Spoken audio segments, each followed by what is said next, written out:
on your local sports leader. Classic Hits 97.9 XFM. Let's go courtside for pregame information. Welcome back one final time to the 88th Annual National Trail Conference Tournament. I am Matt Robinson. Dustin White and I will bring you the action as we get set for this championship game. It is St. Anthony taking on Dieterich. St. Anthony, the top seed. Dieterich, the number 3 seed, meet for the championship tonight as St. Anthony is 21-4. Dieterich with a record of 16-5. And Dustin, this big gym at Altamont is filling up nicely with a lot of folks anticipating a great ball game. Well, let's just hope. It's been the last 3 days of this tournament have been jam-packed with excellent ball games. And we could cap it off with another classic here tonight. Both of these teams capable of getting a win tonight. And two really solid 1A basketball teams. Obviously, St. Anthony, the best 1A team in the state in the estimation of a lot of voters, but Dieterich not too bad themselves. This is one of the fun matchups you could have imagined coming into this championship game, and here we are. And both of these teams coming off of semifinal wins where they really had to battle. Yeah, they certainly did. The scores are going to be a little deceiving for St. Anthony, as they did win pretty handily in their opener, 76-32 over Cowden Herrick Beecher City. But St. Elmo Brownstown hung with them. It was like a 5-point game after 3 quarters. But St. Anthony just exploded at the beginning of the 4th quarter and came away with a 51-32 victory in their semifinal matchup. Dieterich's pass, similar opening game where they won pretty handily. Final score there, I believe I've got down at 62-20, and might have you double-check that for me. That's correct. Dieterich then defeated Altamont 58-54, and they had to come from behind to do it. And they scored as many points, 29, in the 4th quarter as they had the first 3 quarters combined to come away with that 4-point win. You had tough semifinal battles for these teams, and then each team had a kid that just really came through in big moments. For Dieterich, it was Lucas Westendorf, who he had the 4th quarter to end all 4th quarters against Altamont last night, scored 17 points, I believe it was, in that 4th quarter. And then for St. Anthony, when they pulled away from St. Elmo Brownstown late in that game, it was Ryan Schmidt coming out and hitting a bunch of tough shots, all in quick succession. So, you've got, for both of these teams, you've got some star power, and you've got some good players and complementary roles. And they're a lot of fun to watch. It's been a fun tournament, and it's just why the NTC is such a good small school basketball league. Well, we're looking forward to this championship matchup. It's St. Anthony, it's Dieterich, as we're getting set for the championship game of the 88th Annual National Trail Conference Tournament. And it's on Classic Hits 97.9 XFM. Tom Henderson State Farm Insurance helps people manage the risk of everyday life, recover from the unexpected, and help you realize your dreams. Contact Tom Henderson today.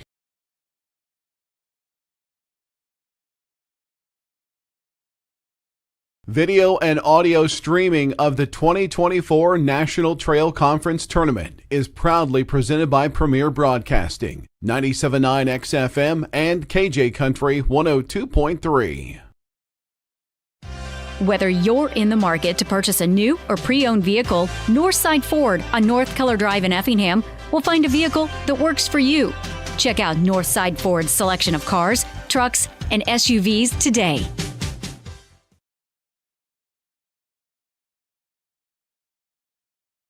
Video and audio streaming of the 2024 National Trail Conference Tournament is proudly presented by Premier Broadcasting, 97.9 XFM and KJ Country 102.3.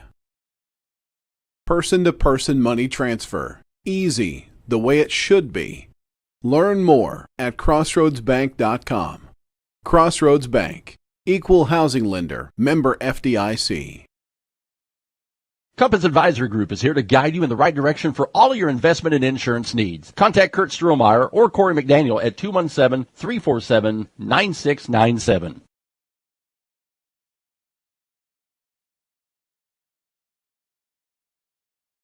Hi, this is Kathy from Barlow Lock and Security. Secure your home or business with a customized system from us. Good luck, area teams in...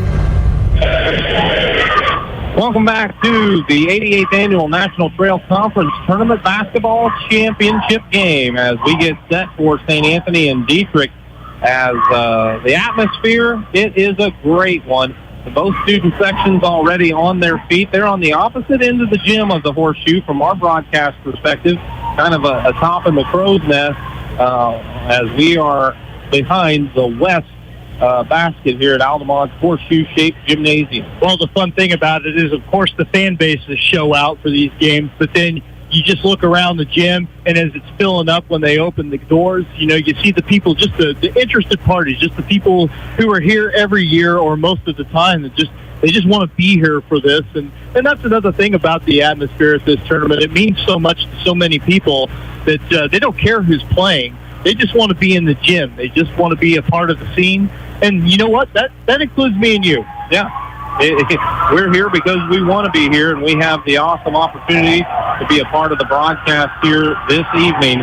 As the St. Anthony team exits the floor, the Dieterich team emerges from their locker room after some last-second instructions. So that was kind of an interesting little passing there as we are working our way through the pregame show. But to kind of top off that thought, the other thing that's different about the championship game is they open up the stage as they have and put chairs on the stage, and that's mainly for players in the tournament that are here to watch this championship game that obviously would have loved to have been participating in it, but it's the rest of the teams of the NTC with an opportunity to sit up on that stage, and it's kind of fun to watch those players interact with each other and amongst other teams as well. Yeah, and the thought process for all of them is the same, right? Wish they were out there, and if they're not seniors, thinking about how they're going to do everything they can to be in this position in the future. We talked about the paths that these two teams have taken to this championship game, and some of the matchups are going to be fascinating, and you really look at the teams in general. Each team kind of has three players that really lead the offense for them, and it's just going to be one of those things where how do they match up? Who gets the advantage? In a game that we broadcast earlier this season, it was a victory for St. Anthony as they defeated Dieterich by a final score of 54-39. At the time, Dieterich was 6-1 and 3-0 in the conference. St. Anthony was 7-2 and also 3-0 in the conference. Well, Dieterich suffered another regular season loss before the tournament. They came in at 4-2. St. Anthony continued their unbeaten streak at 6-0 as far as the conference goes. But now St. Anthony's 21-4 and Dieterich is 16-5. So that kind of lets you know the time span that there can be some growth for both of these teams throughout that period. That's the thing. Dieterich will say, well, that other conference loss we had coming into this was to Altamont, and we turned around and beat Altamont last night in the semifinals. And what St. Anthony's going to say is, nobody's the same team now that they were a month and a half ago or whatever it was, and so it's all about those incremental steps of getting to where you want to be come the postseason. And obviously, this is sort of a place where the teams can take stock, right? They want to know where they're at after the NTC tournament. This is what they look at. Where are we at after the NTC?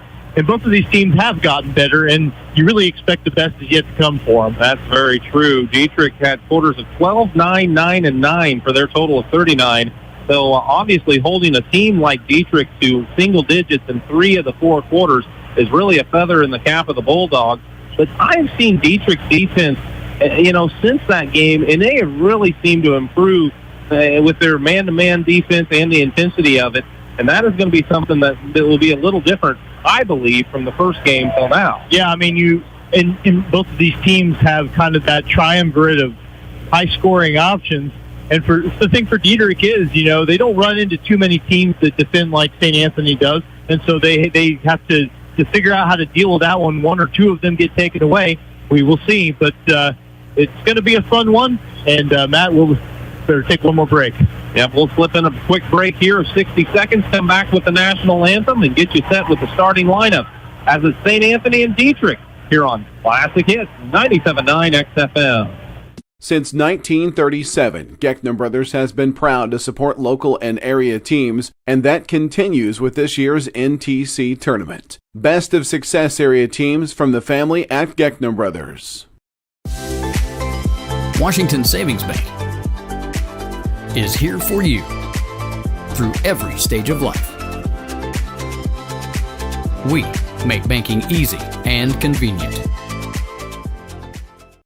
Heartland Human Services is proud to sponsor the NTC tournament. Your physical and mental health are similar. Take care of both for a happy, healthy life. If you've got a passion for helping others, apply today at heartlandhs.org.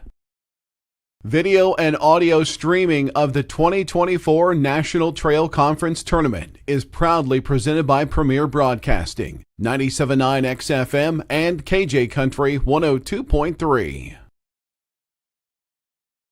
Come see all the new and exciting Chevrolet and Toyota vehicles here at Dan Heck Chevrolet Toyota, South Route 45 in Effingham, or shopping. As he's the PA announcer, and we are getting set for the national anthem performed by Altamont's Brass Ensemble, as we will join in with the national anthem here at Altamont High School for the start of the national anthem.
A great rendition of the national anthem by the Altamont Brass Ensemble as we are getting set for high school basketball, the championship game of the 88th Annual National Trail Conference Tournament.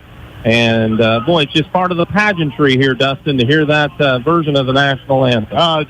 Excellent job. As a trumpet player in my youth myself, I can certainly appreciate the difficulty of the song, and especially when you get out there in front of a whole bunch of people. If you're still trying to get here, there's room for you. You might have to stand to watch as the gym pretty much is filled up here at Altamont. Dieterich and St. Anthony fans have both represented the communities well. And let's introduce you to the starting lineups for this contest. First for Brent Bonoff, Dieterich Moving Maroons. They're 16-5 on the season. They will start at a point guard. Tanner Will, the 5'11 junior, wears number 2. He has 9 tournament points, and he averages 5 points a ball game. Landon Keck will run with him out there at the point. Keck, a 6-foot junior, wears number 3. Keck is averaging 13.3 points a ball game, and he has 26 in the 2 games for Dieterich this week. Jackson Punneman plays inside. 6'2 junior, wears number 12. He's averaging 5.5 points a game. He has 4 tournament points. Lucas Westendorf, a 6'2 junior, number 15, is averaging 14 points a ball game, but he had a big contest against Altamont, scoring 27 of his 40 in the semifinal matchup. And Caleb Gebhardt, number 23, has 23 tournament points. He's a 6'2 senior, but he averages 18.5 a ball game, leading scorer for Brent Bonoff, Dieterich Moving Maroons, who are 16-5. St. Anthony Bulldogs come into this contest with a record of 21-4 under the head coaching duties of Cody Rinker. They will start their familiar 5 for quite a while. It's Sam Link, the 5'11 junior, wears number 13. He runs the point. He's averaging 2 points a game and has 2 tournament points. Colin Westendorf, the 6'2 senior, wears number 23. Westendorf, 14.2 points a ball game, has scored 32 in the 2 victories for the Bulldogs. Ryan Schmidt, number 35, a 6'3 junior, scores 13.5 points a ball game. He has 36 tournament points. Max Koenig, number 43, a 6'2 senior, Koenig averages 5 points a ball game, and he has 5 tournament points. And rounding out the lineup is the Bulldogs' leading scorer, Brock Fearday, the 6'3 junior, wears number 45. He's averaging 16.4 points a ball game, and he has 25 tournament points as he crossed the 1,000-point threshold here in the opening game of the tournament in the opening quarter for the St. Anthony Bulldogs. By the way, Dieterich has 2 1,000-point scorers on their team. Lucas Westendorf and Caleb Yetkart both crossed that mark earlier this season, and Landon Keck will be closing in on that number soon for the Dieterich Moving Maroons. Should be a fun night. We've got the teams introduced to you, and now for the officials, Joshua Howard, Bobby Hogard, and Chris White will be your officials, as Joshua Howard's going to take it to the center circle. Well, he'll find Schmidt and Westendorf. As the toss is in the air, the tip is won by Dieterich, as we are underway for the 88th Annual National Trail Conference Tournament Championship game, with Dieterich having the first possession. They throw it to the right wing and get it to Keck. Keck moves to the top of the key. Westendorf fakes the three. Now goes to Keck for a wing three, and it's good. Dieterich gets the first points of the ball game, leading 3-0. Bringing the ball up court is Link. He hands it to Westendorf. Dieterich appears to be in the man-to-man defense. Westendorf holds. Now gets the top of the key. Koenig now on the wing to Fearday. Fearday steps to the baseline. Rises on a jumper from 16. No good. Tanner Will grabs the rebound for the Dieterich Moving Maroons. He'll walk it up court. They go to Keck left side. Out to Gephardt. Around to Westendorf. Westendorf matched up with Schmidt. Gets a screen from Funneman. Now takes it to Keck on the left wing. Keck backs it out to the center circle. Now goes to Westendorf left side. Steps to the baseline. Double team flashes at him. They get it out of trouble to Funneman. Funneman top of the key, Keck. Keck weaves into the lane, gets between defenders. Shot up, no good. Funneman grabs the rebound, but he's losing his balance as he's knocked out of bounds, and he throws it up, and it's picked up by Schmidt. He drives up the court. Nobody stops him. Schmidt gets inside for the layup. It was a good move to the basket by Landon Keck on the other end of the floor. Just couldn't quite get the finish. And then when Schmidt gets that ball, he is capable of running the floor end to end. Keck with it on the right side, brings it out to the top of the key. Dietrich leads now 3-2. Keck gets a little screen, now bounces it out top to Westendorf. Westendorf looks to the left wing where he finds Will. Will to the free throw line, now to Westendorf. Corner three on the way is short. Rebound, Brock Fearday has it for the Bulldogs. To Koenig, up ahead to Schmidt. Schmidt on the right wing, fires the three, and he buries it. Schmidt has 5. St. Anthony's up 5-3. 6:02 on the clock as Keck brings it to the right side. Working on Fearday. Tries and leaves it with Will on the wing. They get it out top to Westendorf. He fakes the three, looks inside for Will. Will draws a double team, and the ball's knocked away by Schmidt. Dietrich's first turnover of the ball game, and Schmidt brings it up court, leaves it on the side to Westendorf. Westendorf from the right wing, holds, now leaves it with Fearday. Fearday across the top of the key, goes to Link. Link directs some traffic and says, let's do this. He hands it off to Fearday. Fearday to Westendorf, to Schmidt, now to Fearday posting up. Looks for a cutter, ball knocked loose. Fearday gets it back on the block. Ball knocked loose again, and this time Westendorf takes it.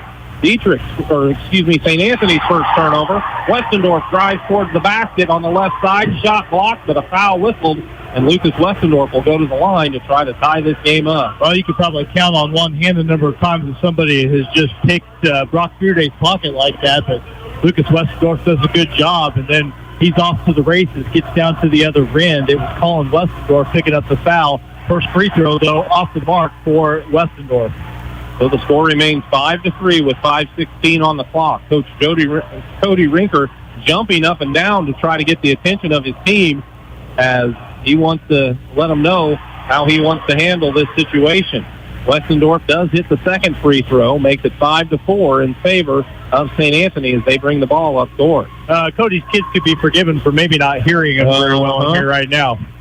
Fearday across the top of the key, shakes free, drives in on the left side, shot's too strong, rebounds batted around. Finally, Will secured it and got it back to Keck. So under 5 minutes to play in the first quarter, Dieterich trying to take the lead back.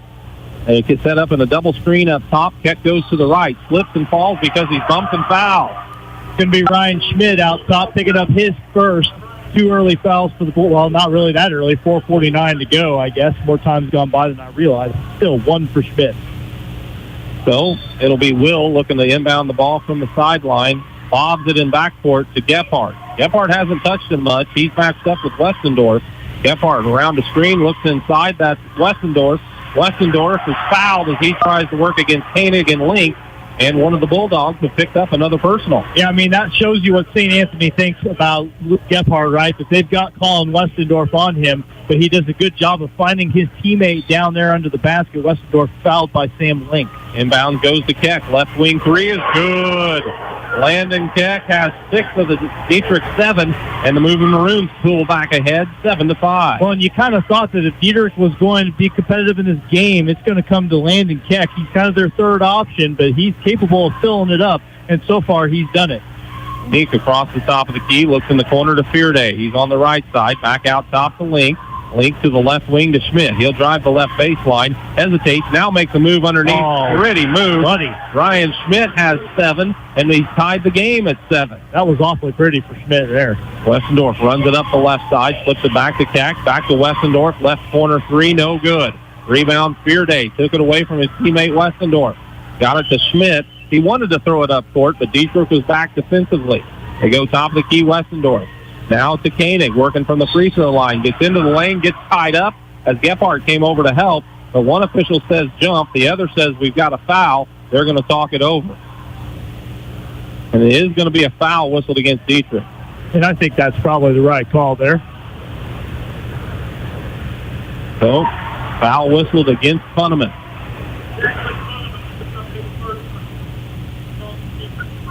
That's 1 for Jackson Funneman and 1 for the Maroons. Then Gephardt knocked the inbounds pass from the baseline out of bounds. So with 3:45 on the clock, St. Anthony will have to inbound from the sideline towards the corner pretty deeply. Kind of an unusual spot to inbound from. See how St. Anthony works this play. They've got the players lined up in a line along the free throw lane. Now Brock Fearday pops out to the wing to take the pass. He's going to bounce it out top to Schmidt, over to Link. Link on the left side. Koenig top of the key. Open 3, off the mark. Rebound Westendorf. He's looking up court. St. Anthony's retreating, so he gets it to Gebhardt on the wing. Gebhardt tried to fire it inside to Funneman. Pass was knocked away.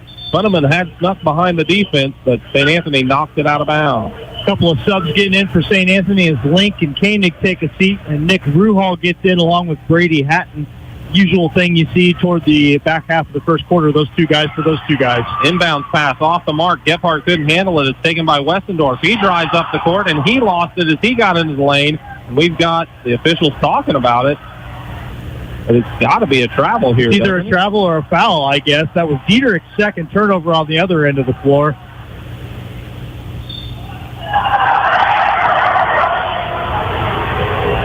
I don't understand what the call is here. They haven't indicated foul, and they're giving the ball to Colin Westendorf. Inadvertent whistle, I suppose? That's the only thing you can say. Wow. Break for the Bulldogs, but they can't take advantage as Dietrich knocks away the inbound pass. Will hook the pass ahead to get to Gebhardt. He got it to Westendorf. Westendorf looks to Funneman in the lane, and Funneman gets hit on the shot attempt. He'll go to the line for a couple. I mean, you just got to put it behind you. You know, that's the game continues, and Dieterich did a good job of putting it behind them, stealing that inbound pass and rushing it up the floor. And Colin Westendorf just picked up a second foul for St. Anthony. That is huge with 3:09 to go in the first quarter. Free throw for Jackson Funneman is up and good. He gives Dietrich an 8-7 lead as now Westendorf heads to the bench, and Henry Brent comes into the ball game, the 5'11 sophomore. Free throw for Funneman, hits the front of the rim, bounces over, and drops through. Jackson hits them both. He gives Dietrich a 9-7 advantage. 3:07 to play in the first quarter as Fearday has it on the left wing, works to the top of the key, sends it over to Schmidt. Schmidt hands it off to Ruhal. Ruhal back out top. They go to Hatton. Hatton to Brent. Brent's going to drive the right baseline. Got under the basket. Finds Fearday in the opposite corner. 3 is short, but Schmidt's there for the offensive rebound, and he puts it up and in. Well, Ryan Schmidt has scored every single point for St. Anthony so far. So with 2:37 on the first quarter clock, Dietrich has it with Tanner Will on the right wing. He sends it across to Gebhardt. Gebhardt going to drive the left side, sweeps in for a layup. It's no good because he's fouled, and he'll head to the free throw line. Well, that's a tough assignment for Henry Brent to have to try and guard Gebhardt there. And Caleb takes it to the rack, draws the contact, and it was actually, it was Brent that picked up the foul there. I didn't know if it'd be him or the help, but either way, it's 2 free throws for Gebhardt, who makes the first. He's been limited with his touches, but he just has his first point of the ball game, and a big part of that is the defense of Westendorf. Yeah, nobody is happy to see Colin Westendorf pick up that second foul than Caleb Gebhardt. So he hits both free throws, gives Dieterich the lead back, 11-9. 2:25 on the clock as Ruhal fires it ahead to Fearday. Fearday at the top of the key, leaves it with Schmidt. Schmidt goes on the side to Ruhal. Ruhal uses a little Schmidt screen to get to the free throw line. Now hands it to Hatton, who goes to Brent. And Henry Brent travels with it, as you can hear his foot slip all the way up here. 3 turnovers for the Bulldogs and a little bit of momentum shifting toward the Maroons here in the back half of this first quarter. 2:11 to go. So Dieterich will face some pressure from St. Anthony. They throw it up court to Westendorf. He drives the right side, got spun around, somehow got a shot away without traveling. The rebound is loose, and Funneman has it underneath there. He throws it off of one of the Bulldogs to keep the possession along the baseline. Well, I'm not going to lie to you. I have no idea how Westendorf didn't travel on that move. Yeah, it sure looked like he got an extra step in there, but Dieterich will try to take advantage. But they can as the inbound goes to Keck, and then he loses it. Ruhal jumps on top, and now they tie each other up. That's going to take it to St. Anthony. Alternating possession favors the Bulldogs. So that's a Dieterich turnover, 3 apiece. Is John Holste going to get into the game for the Maroons, and Jackson Funneman takes the seat. So St. Anthony could tie or maybe take the lead as they trail by 2 with 1:50 on the clock as Ruhal brings it to the timeline. Leaves it with Fearday. He goes to the center circle, picked up his dribble, got it back to Ruhal way out on the left side. He's going to drive to the left baseline. Cut off by Will. Hands it to Schmidt. Schmidt in the corner. Trapped. Tried to pass out of it. Gebhardt knocks it down. Will picks it up. And as he brings it up court, it's another St. Anthony foul. 4 St. Anthony turnovers now. And then Brock Fearday picks one up. Colin Westendorf on the bench with 2 is the only Bulldog with multiple fouls. But they have kind of, in an effort to play catch-up with this Dieterich transition game, have been doing a lot of fouling. Tanner Will hits his first free throw, making it 12-9, a 3-point lead, matching the largest for Dieterich in this ball game thus far. Tanner hit some pretty big ones last night. Henry Brent's going to have a seat. Max Koenig returns for St. Anthony. They are running with Schmidt, Koenig, Ruhal, Fearday, and Hatton.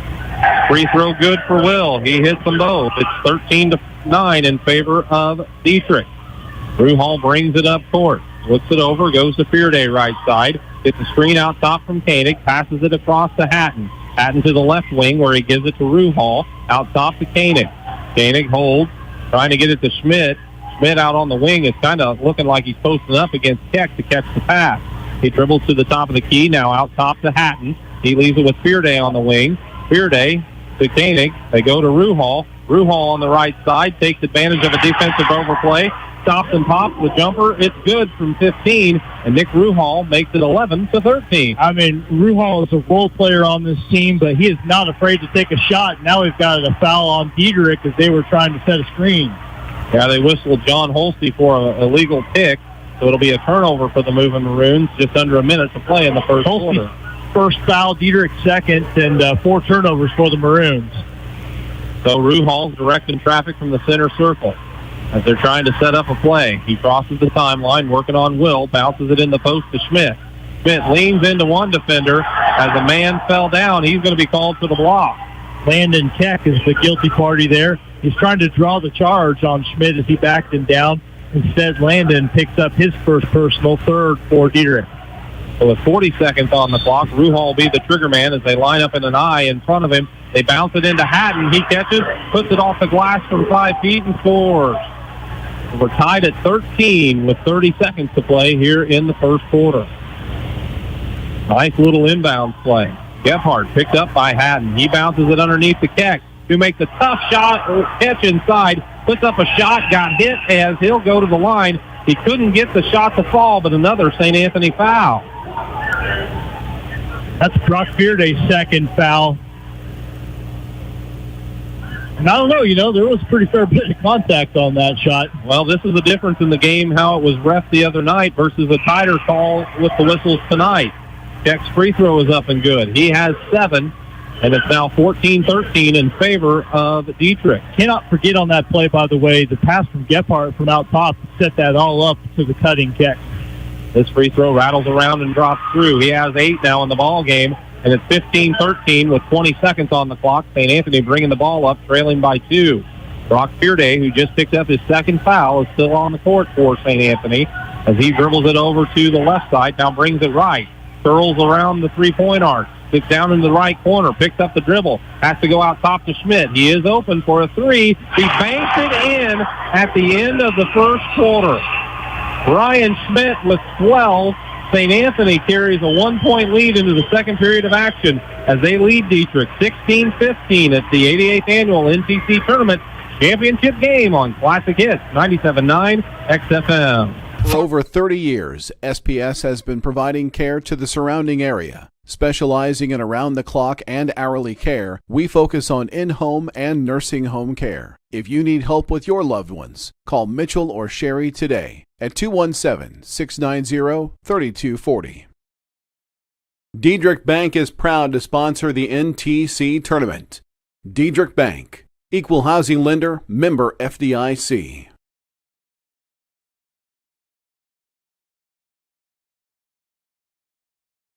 Thanks for watching the NTC Tournament, provided by Premier Broadcasting, 97.9 XFM and KJ Country 102.3.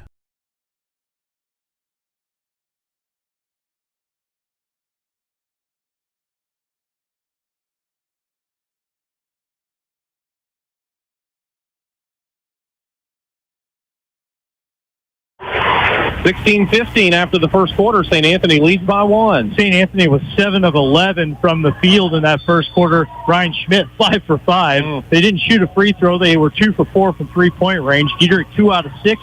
9 out of 10 at the free throw line, and 2 for 4 on three-pointers. Rebounds even at 4-piece. Turnovers even at 4-piece. Gephardt off a screen, fires up a top of the key 3. It's no good. Long rebound out to Will. He finds Westendorf, top of the key 3. It rattles out, no good. And that was Lucas Westendorf with the shot. Colin Westendorf grabs the rebound for St. Anthony. He hands it off to Koenig. Koenig works at the top of the key where he leaves it with Schmidt. They go over on the side to Link. Link brings it back out top. Now goes into a posting Schmidt. He's double-teamed in the lane, puts up a shot anyway, and of course it goes in. He can't miss. He's having himself a game, and we were talking about it in the break. He had a heck of an NTC tournament last year. He's picked up where he's left off. Gephardt takes it to the right now, out top to Westendorf, in the corner to Will. He fires a 3, and Tanner Will buries it. He has 5, and he ties it up at 18. 7 minutes to play in the second quarter as Link hands it off to Westendorf. Westendorf moves to the top of the key, now goes down the left side of the lane, shook free from a defender, puts the floater up and in. And Colin Westendorf has his first 2 points of the night, making it 20-18. St. Anthony with the 2-point lead, matching their largest. Colin's first 2 points on the first shot he's gotten up this evening. Keck penetrates the left side, leaves it on the wing with Gephardt. Now tries to get it to Westendorf. He does. Westendorf tried to make a move down the lane, and he got called for traveling. Got a little hop after he caught that ball before he made the move. Sometimes that gets called, sometimes it doesn't. He gets the whistle there. 1 turnover this quarter for Dieterich. 6:30 on the clock as St. Anthony crosses the timeline. They get it on the side to Koenig. Koenig handling out on the perimeter with Westendorf right there with him. Flips it over to Colin Westendorf on the left side. Colin makes a move towards the top of the key. Now drives down the left side of the lane. Spins into the paint. Ball stripped by Lucas Westendorf. Picked up by Jackson Funneman. Drives for the layup. No good. But Tanner Wills on the weak side. Grabs the rebound and sticks it up and in. Tanner Will with 7 points in this ball game, and Dieterich tied it at 20. I mean, that's huge for this Dieterich team, right? To get that out of Tanner Will, one of your role players, 7 points in the first half. Colin Westendorf left side, drives the baseline, got bumped on his way to the basket, and there's another foul against Dieterich's Landon Keck. Yeah, that's going to be 2 for him, and he had a big first quarter, scored 8 points for them. So we'll see what he is going to have a seat. My question's answered before I can even get it out. Brock Nieberg's into the action. First time the 6'1 sophomore gets out there, but he's played quite a bit already in this tournament. As inbounds for St. Anthony from the baseline goes to Hatton. He hands it off top to Schmidt, who got it to Westendorf. Westendorf to the free throw line, now over to Link. Link moves to the top of the key, has picked up his dribble, finds Koenig. Koenig in the corner, tried to bang inside, got it knocked loose, picked it back up, and fired it to a teammate. Now Luke Colin Westendorf is triple teamed out there, and a foul is going to be called as he was at the elbow of the free throw line and gets hit by one of three Maroons. It's going to be Lucas Westendorf. He's got his first foul. So a couple of team fouls for Dieterich. It's going to be an interesting matchup in there with Brock Nieberg into the game. Max Koenig really wanted to back him down. Inbound pass made it to Hatton. Thunderman was face guarding him, and if he would have seen that ball, he could have picked it off easily. But as Hatton tried to make a pass, a foul is whistled, and it's going to go against Dieterich. This has been a tough trip down the floor for the Maroons, hasn't it? It's going to be Tanner Will picking up his first, but at the 5:25 mark, it's Dieterich with 3 team fouls already here. Colin Westendorf trying to find somewhere to go. Schmidt cuts open, puts the shot up and over Gephardt. It hits the back iron and drops through. Schmidt with 16 makes it 22-20 in favor of St. Anthony. He wasn't even really open, okay? And he's just hitting everything. I don't know why anybody else is even shooting right now. Brock Nieberg over to Tanner Will, out top to Lucas Westendorf. Lucas behind the back dribble, maybe because Koenig tapped it, goes down the left side, sends it to Will in the corner for 3, no good. Rebound on the floor, and Hatton has it for the Bulldogs. He dribbles a couple of times up the left side, then gets it over to Schmidt. Schmidt will walk it across the timeline. St. Anthony's led by 2 several times, but never more, but they could extend it here. Behind the back dribble, Schmidt spins in the lane, leaves it with Koenig. Koenig shot blocked from behind, but a foul whistled. It's either Brock Nieberg or Jackson Funneman, and either way, a couple of free throws coming up for Koenig. Well, Jackson Funneman's the one who swatted the shot. It looked pretty clean up top to me, but maybe some contact downstairs, but you would have thought that might have gone against Nieberg. Instead, it is Jackson Funneman who gets his second. Free throw up for Koenig, off the heel of the rim, no good. Brock Fearday is going to come back into the lineup as Colin Westendorf will have a seat. So they're kind of playing those 2 players with 2 fouls separately, kind of make sure neither one of them picks up a third or, quickly together. And Jackson Funneman sits down with his 2 fouls. Caden Iffert gets into the game for the first time for Dieterich. Koenig goes 1 of 2 at the line as he hits the second. St. Anthony's 3-point lead is their largest of the night. Gephardt has it crossing the timeline as they get a little confused defensively, does St. Anthony. Dieterich's able to lob it into Westendorf, but then he lost it out of bounds on the other end of the court for their second turnover.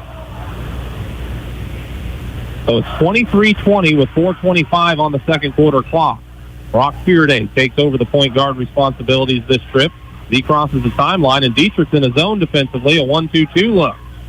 Koenig with it on the wing, tries to go inside to Hatton. The pass led him too far. Dieterich knocked it away, got the steal, but then Hatton takes it right back, right under their basket, sticks it up and in, and St. Anthony's up by 5. St. Anthony's second turnover, but then Dieterich's third. Now Westendorf has trouble in the corner, and a timeout is called as Westendorf was in a heap of trouble. Brent Bonoff takes the timeout for Dieterich. Halfway through the second quarter, it's St. Anthony 25, Dieterich 20. Championship game of the NTC tournament on Classic Hits 97.9 XFM. Tom Henderson State Farm Insurance helps people manage the risk of everyday life, recover from the unexpected, and help you realize your dreams. Contact Tom Henderson today.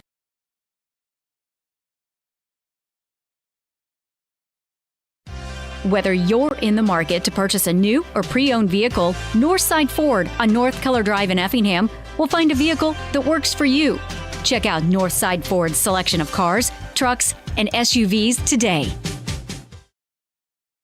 Hi, this is Kathy from Barlow Lock and Security. Secure your home or business with a customized system from us. Good luck, area teams in the tournament.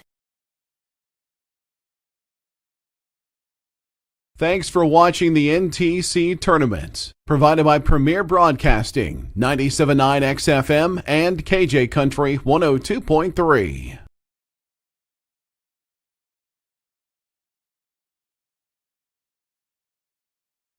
.358 on the second quarter clock. Dieterich trailing now by 5. It'll be their ball to inbounds along the sideline.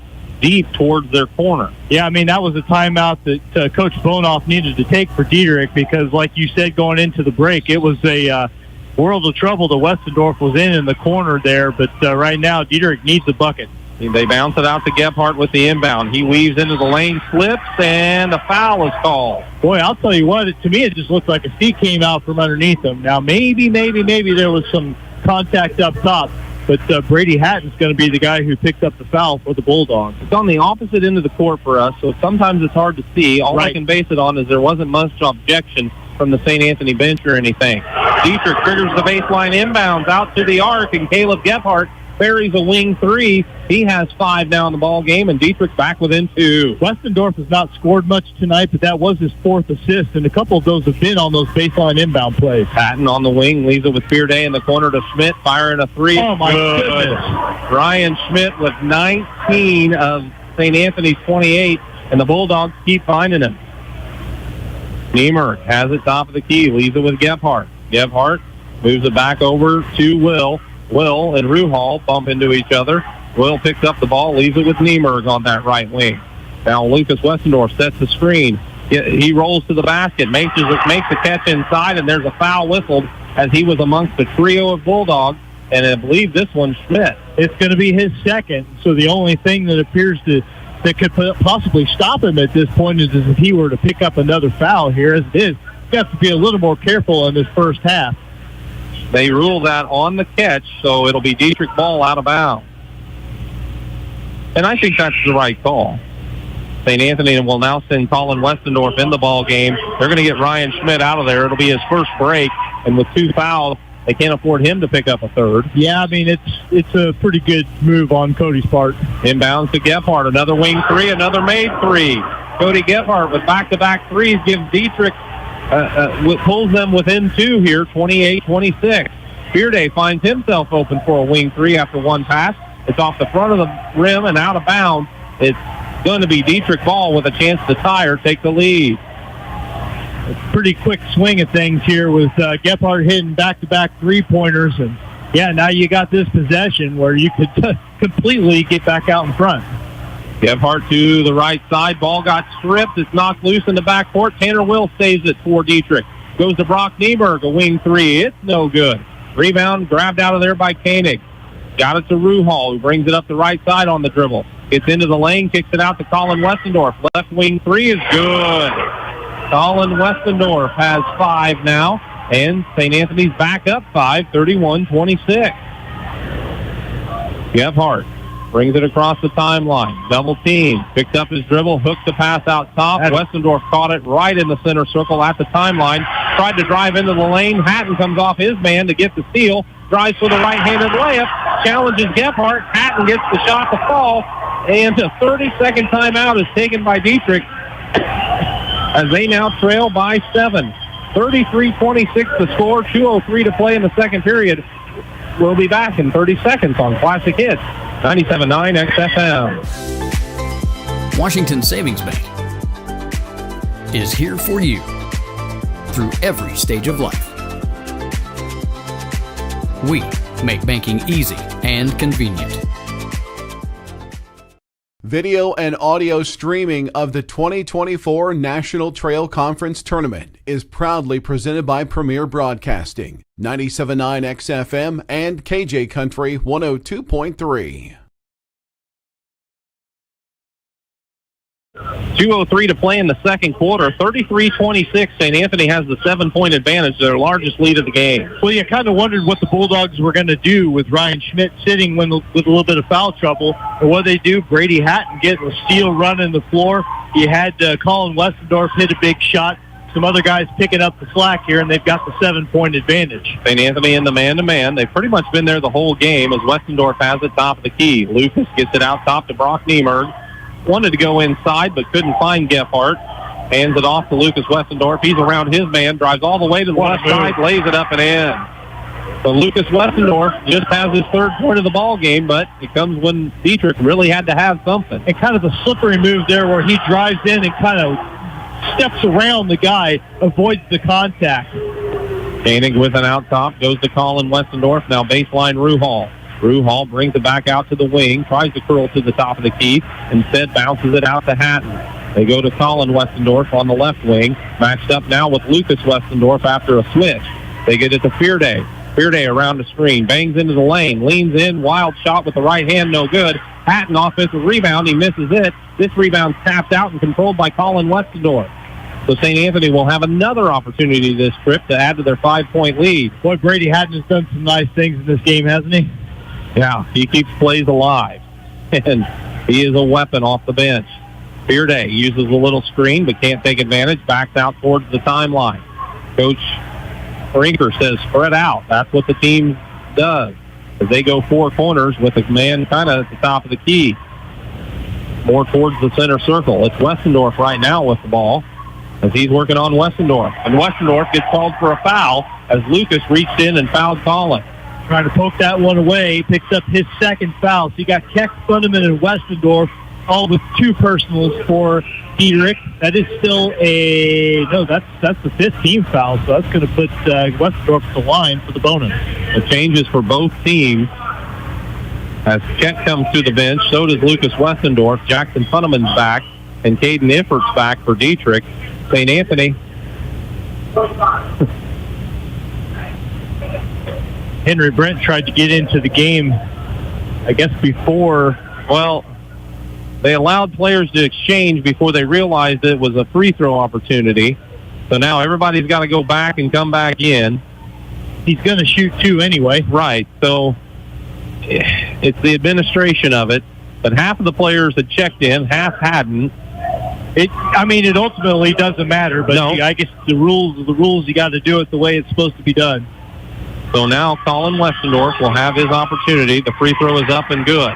So he has 6, all of them in this quarter. And now here's those changes that I told you about. Henry Brent does get into the ball game. Brock Fearday has a seat. Sam Link is at the scorer's bench. If Colin Westendorf makes this, he'll come in. Free throw on the way. It's off the front of the rim, no good. Gephardt grabs the board for Dieterich. 24 seconds to play in the first half. It's 34-28, a 6-point advantage for St. Anthony. Dieterich with the ball. Gephardt appears to be in no hurry as he's running it across the top of the key and the circle area. Now with 9 seconds left, he gets to the top of the key, gets into the lane, lost it on the way up, and it'll be St. Anthony ball. So it just slipped out of his hand as he made the move on the left side of the lane, and it's 5 turnovers for Dieterich. And now the offense comes back in for St. Anthony as Link, Fearday, and Schmidt come in. Koenig heads to the bench.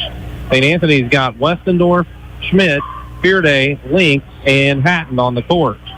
Inbounds goes to Westendorf on the right side to the center circle. Looks on the wing to Fearday. 3 at the buzzer is left short, and the first half comes to a close.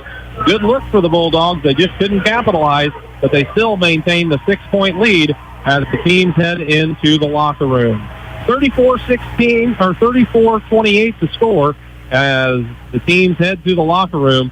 We'll have some halftime entertainment. We'll also have an opportunity to be introduced to the scholarship, NTC scholarship nomination and winners. That'll all come during the busy halftime show. We'll keep you up to date with that, as well as Dustin scores and a lot of activity around the area on this Saturday. Championship game, though, of the NTC tournament as St. Anthony leads Dieterich 34-28. You're listening to the action on Classic Hits 97.9 XFM. Heartland Human Services is proud to sponsor the NTC tournament. Your physical and mental health are similar. Take care of both for a happy, healthy life. If you've got a passion for helping others, apply today at heartlandhs.org. Video and audio streaming of the 2024 National Trail Conference Tournament is proudly presented by Premier Broadcasting, 97.9 XFM and KJ Country 102.3. Come see all the new and exciting Chevrolet and Toyota vehicles here at Dan Heck Chevrolet Toyota, South Route 45 in Effingham, or shop and buy 24/7 at danheck.com.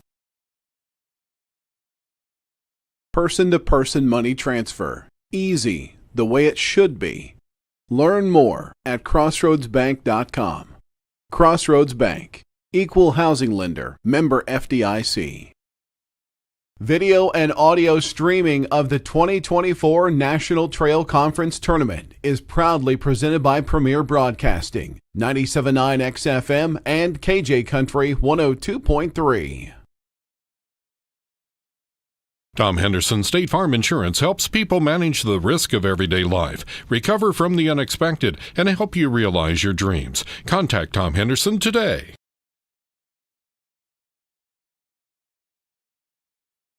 Thanks for watching the NT.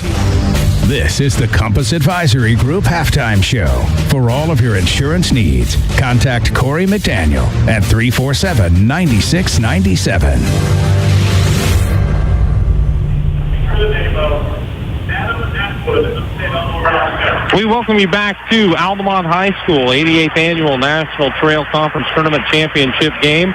They just announced the winner of the Paul Joe Milchman Scholarship, and that is a $500 scholarship that the senior basketball players of the NTC tournament get thrown into a hat, and they draw out a random winner. It doesn't matter if you played a second in the tournament or if you're a star player. If you're a senior on any of the teams participating in the NTC tournament, you are eligible to win that Joe Milchman scholarship of $500. And congratulations to Adam Atwood of Brownstown. He is the Joe Milchman scholarship winner. Joe attended this tournament for 48 consecutive years, and he always sat down on the floor to our left, and he was just a dedicated fan. I had the pleasure of sitting next to Joe at many a high school baseball game during my time at the Effingham Daily News, and nobody loved to go to games more than that gentleman. And he always had a story to tell, and it was always, when you walked up to a game and saw him walking up with his folding chair, you knew you're going to have a good time. We sure miss him. He passed away in January of 2021, and he was a big part of this tournament, and the big tournament was a big part of his life as well. Now they are handing out those people from each school recognized for the National Trail as nominees for the National Trail Conference Boys and Girls Scholarship. We will catch up with those names as we go along with the halftime show. But Dustin's been working on some team stats, so let's go ahead and send them over to him. All right, thank you, Matt. The shooting was pretty good there in that first half. St. Anthony, 63.6% from the field, 14 out of 22 from the field. Bulldogs, 2 out of 4 at the free throw line. You can do that math. That's 50%. You can do it on their three-pointers, too. They were 4 out of 8 from beyond the arc. Dieterich, not bad itself, 7 out of 16 from the field, 43.7%. They were 9 of 10 on their free throws, 90% there, of course, all those taken in the first quarter. And the Maroons shot the three-pointer well, 5 of 11, 45.4%. There were not a lot of rebounds to go around with those high shooting percentages. St. Anthony had 9 to Dieterich's 8. Dieterich did have 9 turnovers. St. Anthony turned it over just 6 times in the first half.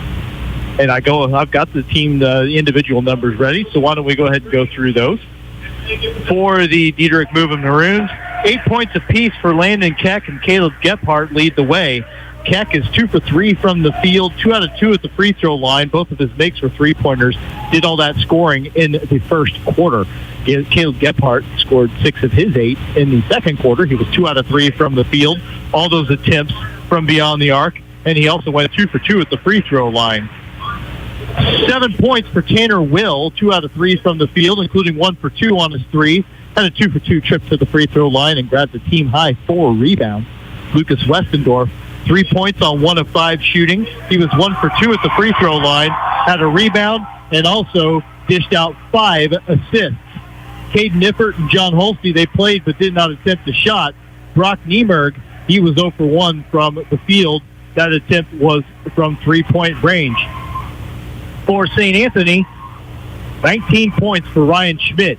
All he did in the first half was go 8 for 8 from the field, including 3 for 3 from three-point range. Ryan also had 2 rebounds. Chipping in 6 points was Colin Westendorf. All that in the second quarter. 2 for 2 from the field. 1 make from in, 1 make from outside the three-point arc.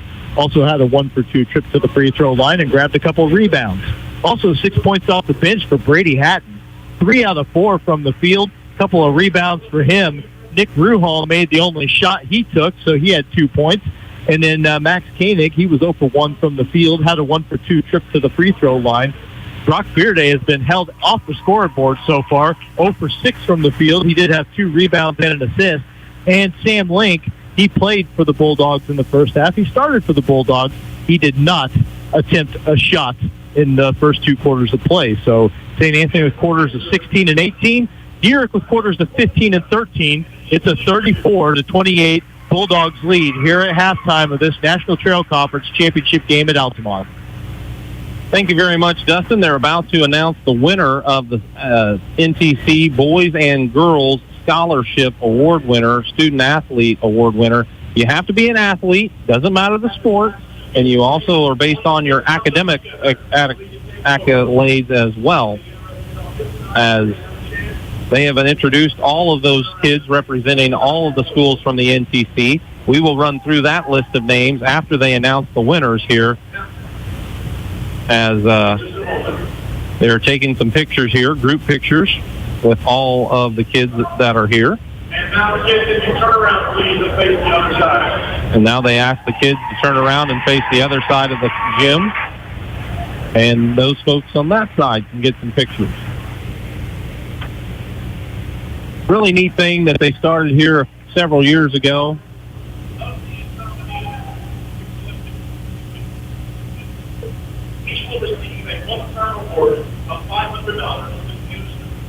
So it's a $500 scholarship to further their education. So your National Trail Conference scholarship winners are Marissa Summers of Beecher City,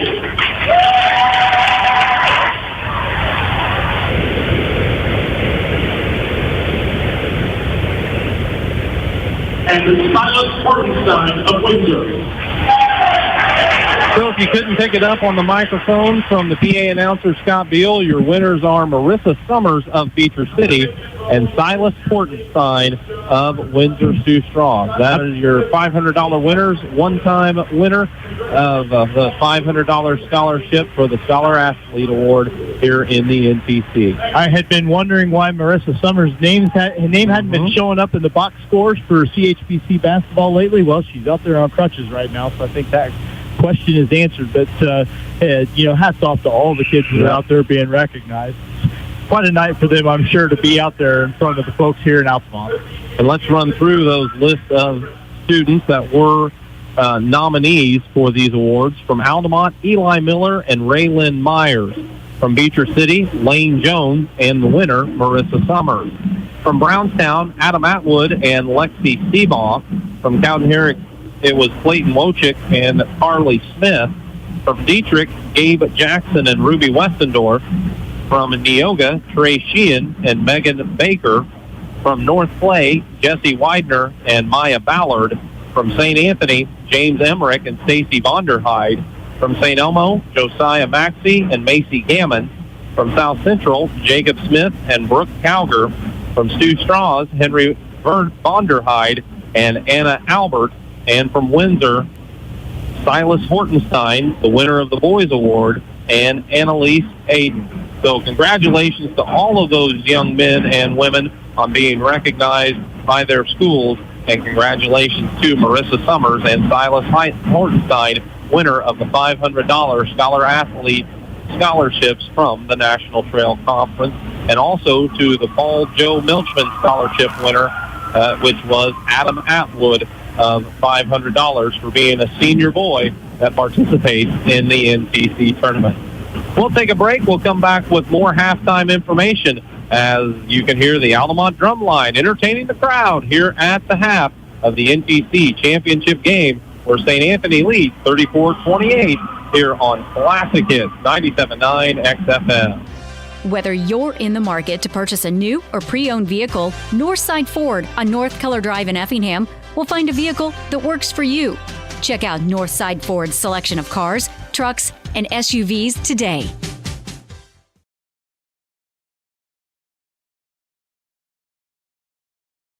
Person-to-person money transfer. Easy, the way it should be. Learn more at crossroadsbank.com. Crossroads Bank.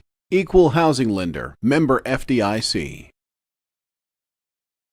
Compass Advisory Group is here to guide you in the right direction for all of your investment and insurance needs. Contact Kurt Strohmeyer or Corey McDaniel at 217-347-9697.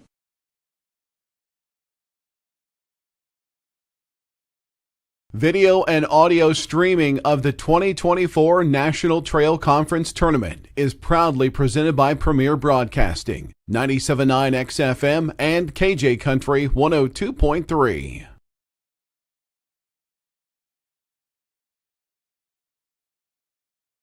Hi, this is Kathy from Barlow Lock and Security. Secure your home or business with a customized system from us. Good luck, area teams in the tournament.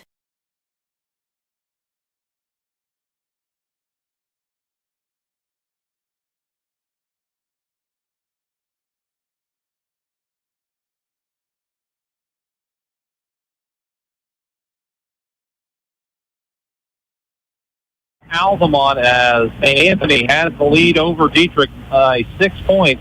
Let's send it back to the studios to see what kind of scores Gail has from around the area today. Gail?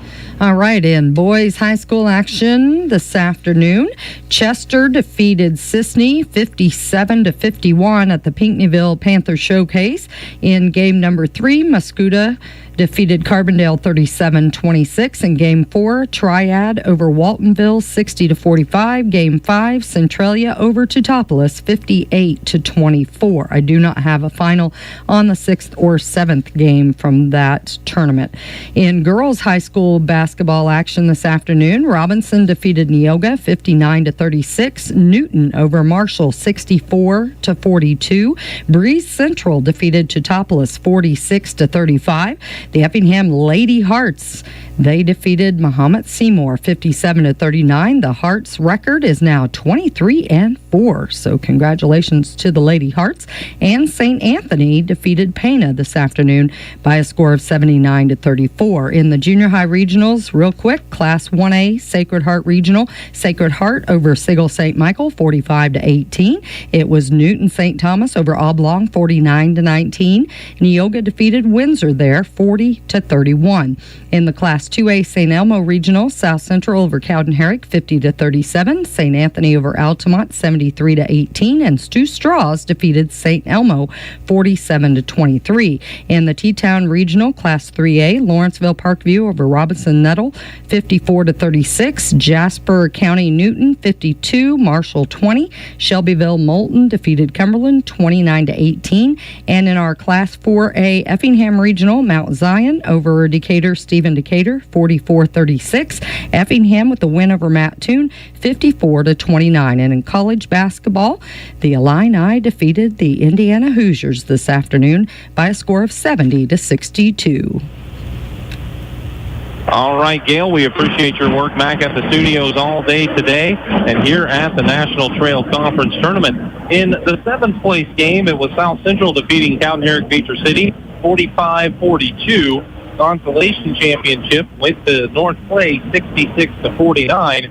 3rd place game, Altamont picked up the victory over St. Elmo Brownstown 54-44. And here at the half, it is St. Anthony leading Dieterich 34-28. We'll take a 90-second break. We'll come back and get you set for the second half of action in the championship game of the National Trail Conference Tournament on Classic Hits 97.9 XFM. Are you ready to buy the perfect home? Try out the new Dieterich Bank Mortgage.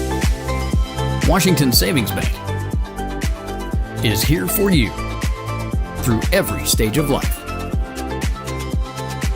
We make banking easy and convenient. Since 1937, Geckner Brothers has been proud to support local and area teams, and that continues with this year's NTC tournament. Best of Success area teams from the family at Geckner Brothers.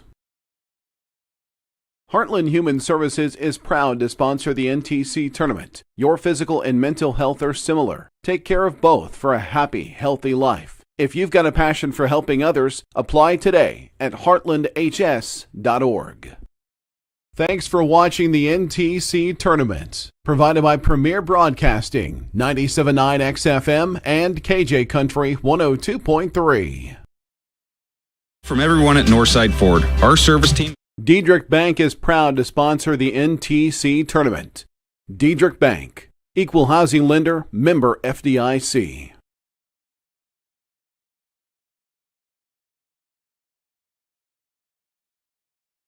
Come see all the new and exciting Chevrolet and Toyota vehicles here at Dan Heck Chevrolet Toyota, South Route 45 in Effingham, or shop and buy 24/7 at danheck.com. Thanks for watching the NTC tournament, provided by Premier Broadcasting. Good game of the 88th Annual National Trail Conference Tournament. St. Anthony with the lead over Dieterich. Come see all the new. In my mind, St. Anthony has played well, obviously behind the strength of Ryan Schmidt, as he has 19 of their 34 points. But St. Anthony has several players that squirted with foul trouble in that first half. If they pick up some more quick fouls here in the second half, it could be an issue for the Bulldogs. Yeah, I mean, Colin Westendorf, Schmidt, and Brock Fearday, all 2 fouls going into halftime. So any of those guys picks up a quick one in the third quarter, you know they're going to have to sit for a little bit. But, Dieterich's got a little bit of that going on, too, because Keck and Westendorf both have a couple. Jackson Thunderman has 2. Nobody has hit that 3 number yet, but especially in that first 4 minutes of the third quarter, if somebody picks one up, it's going to be a decision to make for those coaches as far as what they're going to do, and it probably just depends on, how the scoring has gone in those early moments of the second half. But it's going to be an interesting thing if one of them picks one up. I guess I think about it on the St. Anthony side because it seemed like their players got into those foul trouble a little earlier in the half. So maybe that's why it stuck out a little more in my mind. Yeah, and it did affect. It affected the lineups they had on the floor in that first half. They had to do things a little bit differently than I'm sure they wanted to. But the problem for Dieterich, at least, is that some kids stepped up. Brady Hatton did some big things in that second quarter. You had Colin Westendorf, after not even shooting the ball in the first quarter, he scored 6 points all pretty quickly. They got some stuff out of the other guys once Ryan Schmidt came out of the game. So some of the secondary players stepped up for them, and that's the thing about St. Anthony is that they're much more than just the 5 kids who start. Well, and why not feed the hot hand of Schmidt? And he couldn't be any hotter. They were looking for him once they realized how he was cooking. And then, like you said, when he went to the bench, other people filled that void. You got to wonder between the time on the bench and the extended halftime, will that affect Ryan Schmidt offensively? Because he couldn't have been any hotter than he was, and he had to sit for quite a while. We'll find out real quick. He fires a 3 from the wing. It's no good, as it was St. Anthony ball to start this half. They dribbled it in with Brock Fearday. He kicked it out to Schmidt. Schmidt hit the floor, but the official said there was no foul there, and the rebound tapped out of bounds off of the Bulldog, or off of the Dieterich moving Maroon. Yes, so St. Anthony will keep it. Schmidt maybe trying to buy a call there, didn't get it. So they go to Schmidt in the corner to Link on the wing, out top to Fearday and around to Koenig. Koenig on the right side, hold. Now leaves it with Schmidt, matched up with Gebhardt. They send it across to Westendorf, to Link, to the cutter Schmidt. Shot inside off the glass is good. So Ryan Schmidt has 21, and that is a 36-28 advantage, an 8-point lead for St. Anthony, their biggest of the ball game. Dieterich works at the Gebhardt. He takes the left baseline, gets underneath, got in trouble, tried to make a pass out, and the official said that St. Anthony Schmidt got him on the arm. He said it a little on the late side, which I think is going to perturb the Bulldog faithful as much as anything. It took a second for that call to come in, but that's a big one for Ryan Schmidt. We just talked about it. He picks up that third 40 seconds into this half. So he stays on the court as Dieterich works the inbounds from the baseline. They get it out to Gebhardt from the center circle. He's matched up with Westendorf. Gebhardt goes to the left. Now Schmidt picks him up. Gebhardt fires a deep 3. It grazes the side of the rim and goes out of bounds. Got just the itty-bittiest piece of that rim. Brock Niemer going to check into the game for the Maroons, and they're going to take Gebhardt out for a second. Well, he's the one who got caught underneath the basket and got fouled, but really didn't have anywhere to go with that pass. And now he fires a super deep 3. Coach Bonoff's talking to him a little as St. Anthony's working it around the perimeter. 7 minutes to play in the third quarter as Link looks to Westendorf, posting up on Westendorf. Collin fires it out top to Fearday. Three on the way, around and out, no good. Offensive rebound, Koenig muscles up a shot in the crowd, and it's good. Max Koenig has 3, and it's a 10-point advantage now for St. Anthony as they've scored the first 4 of the third quarter. Dieterich needing a bucket. Keck handling across the timeline, goes to Brock Niemerg on the right side. Squares up for a 3 at the top of the key, and it comes from the sophomore. Brock Niemerg knocks down a big bucket for the moving Maroons. Boy, I'll tell you what, not every sophomore in this championship game would just go out there and pull that trigger. Link catches inside, tried to shuffle it off to Westendorf. Westendorf wasn't ready for it. Will takes the ball away. He tried to pass it up court. It gets knocked out of the air, but it's picked up by Dieterich. Now Lucas Westendorf in the corner has trouble with it, and St. Anthony takes it away. They get it ahead to Schmidt. Schmidt spins to the baseline, steps back for a 3, and he hits another one. That one, the degree of difficulty there was unbelievable. I mean, there's a behind-the-back dribble and a spin there, was there not? And a step back. Falling away. Now Dieterich gets it to Keck. Keck moves off the screen, fires up a long 2, and Keck connects. He has 10, and it's 41-33 with 5:33 on the third quarter clock. I guess Ryan Schmidt's still feeling it. Jeez. Fearday gets it to Schmidt. Schmidt goes to the left side, picks up his dribble, got it to Colin Westendorf. He's on the baseline, gets it back out top to Link. He drives from the right wing inside, out top to Koenig. Koenig trying to get his way into the lane, cut off, leaves it with Schmidt. Schmidt crosses over, goes to the baseline, layup is good.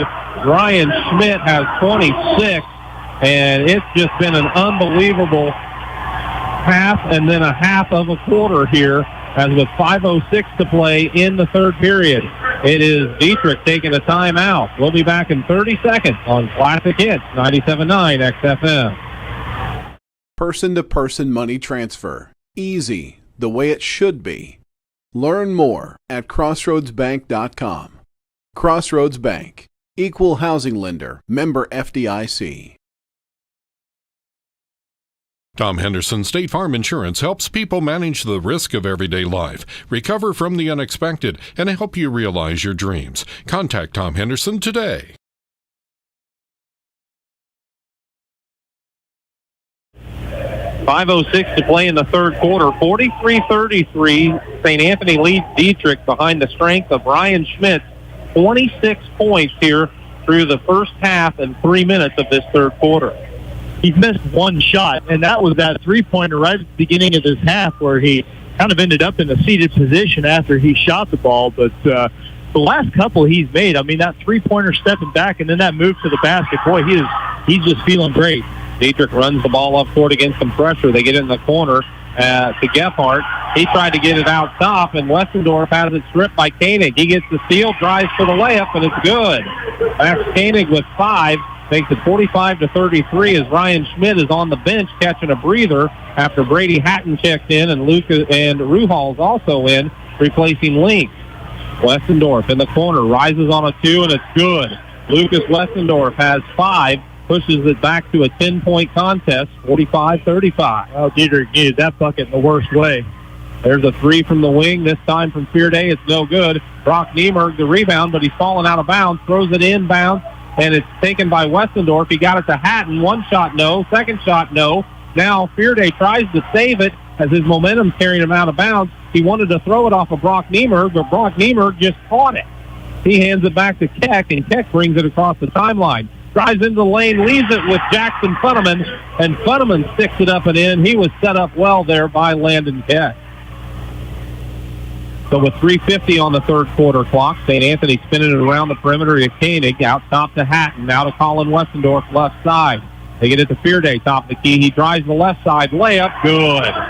Brock Fearday's first 2 points of the ball game, and Dieterich still trails by 10. I don't care how good anybody else is on the St. Anthony team. You tell me that Brock Fearday doesn't score until the midpoint of the third quarter, I'm telling you St. Anthony's in trouble. There's a little pick and roll as they gave it back to Funneman. He pulls up for the 15-footer, left it short. Rebound pulled down by Colin Westendorf. Ahead to Ruhal in the lane to Hatton. He looks across for Koenig. Back to Hatton, who stepped out on the perimeter, and they get it to Westendorf, top of the key. Colin tries to drive, draws a crowd, steps through it, shot off the glass, left it short. Hatton, though, grabs the rebound, falling out of bounds. He tries to save it, and he throws it into the hands of the Maroons.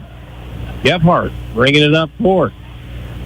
They trail by 10 with 2:50 on the clock. Gebhardt goes to the left side, works in, draws a foul as Ruhal came over to try to help, and he's called for the personal. Ruhal didn't like it, but he looks to his bench, and Cody Rinker says, got to shake it off.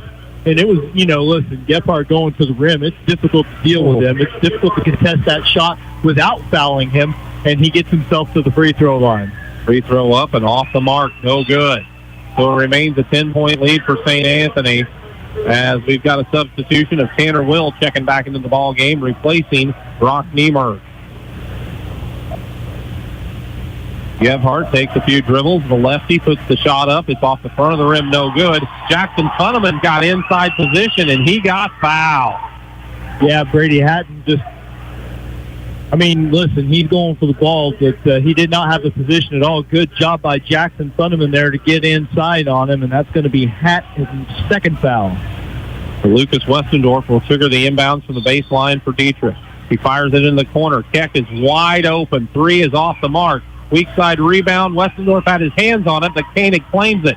Fires it ahead to Colin Westendorf. He drives for the basket, and he gets it knocked away as Tanner Will got back and knocked it out of bounds. Good recovery from Dieterich. St. Anthony can get out and run with the best of them, of course, but Dieterich up to the task to slow that one down a bit. So it's 47-37 with 2:39 to play in the third quarter. Inbounds, bounced in the corner. Fearday tracks it down. Gephardt's right there with him. Fearday tries to move to the right baseline, leans in, spins, tough shot off the back of the rim, bounces 3 times off the rim. It's no good. The rebound is out of bounds, and they say it's last touched by St. Anthony. That's just one of those where somebody's going to be unhappy. It's such a tough play there. One side of the gym is just going to feel like it got robbed. Keck working on Ruhal, gets it across the timeline. Ruhal has his hands on him, and there's a bump and a foul. It's going to be Nick's second, and Nick was just sort of riding them down the floor.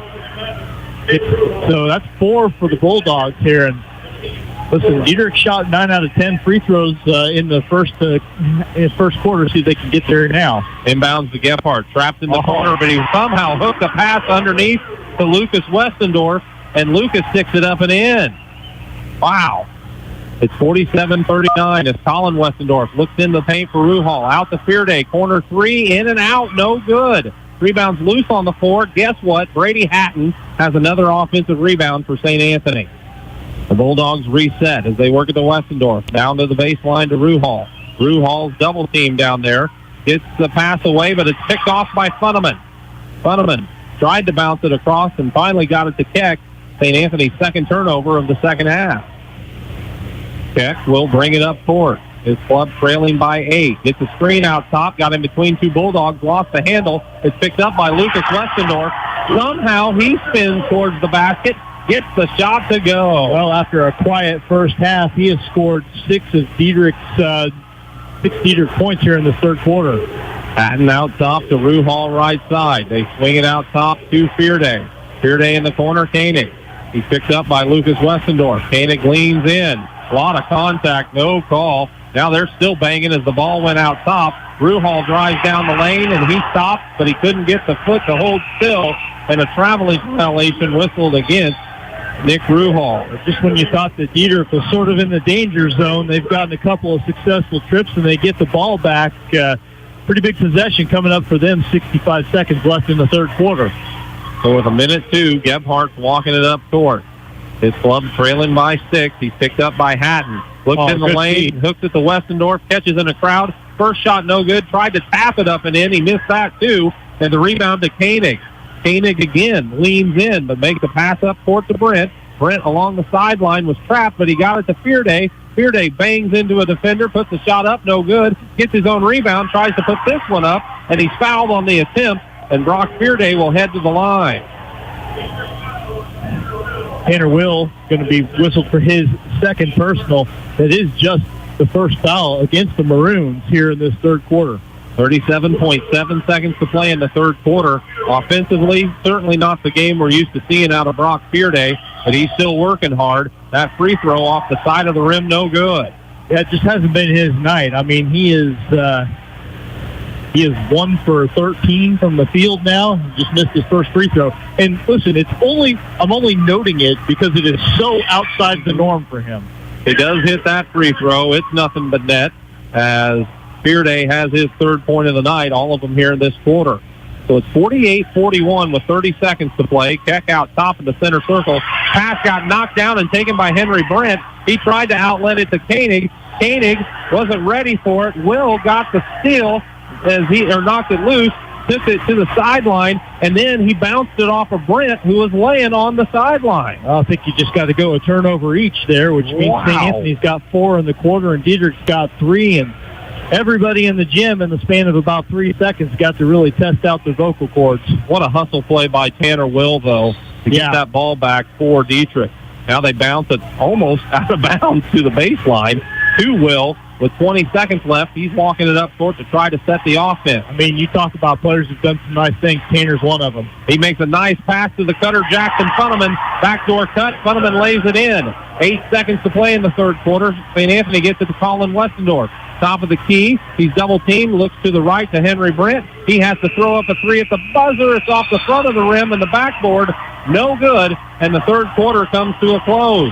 Dieterich feeling a little momentum, but they still are trailing St. Anthony by 5, 48-43. Back with the final quarter of action for the NCC tournament on Classic Hits 97.9 XFM. Whether you're in the market to purchase a new or pre-owned vehicle, Northside Ford on North Keller Drive in Effingham will find a vehicle that works for you. Check out Northside Ford's selection of cars, trucks, and SUVs today. Person-to-person money transfer. Easy, the way it should be. Learn more at crossroadsbank.com. Crossroads Bank. Equal housing lender. Member FDIC.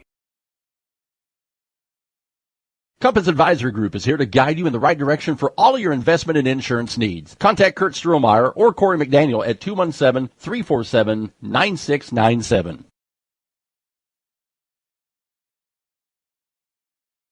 Video and audio streaming of the 2024 National Trail Conference Tournament is proudly presented by Premier Broadcasting, 97.9 XFM and KJ Country 102.3.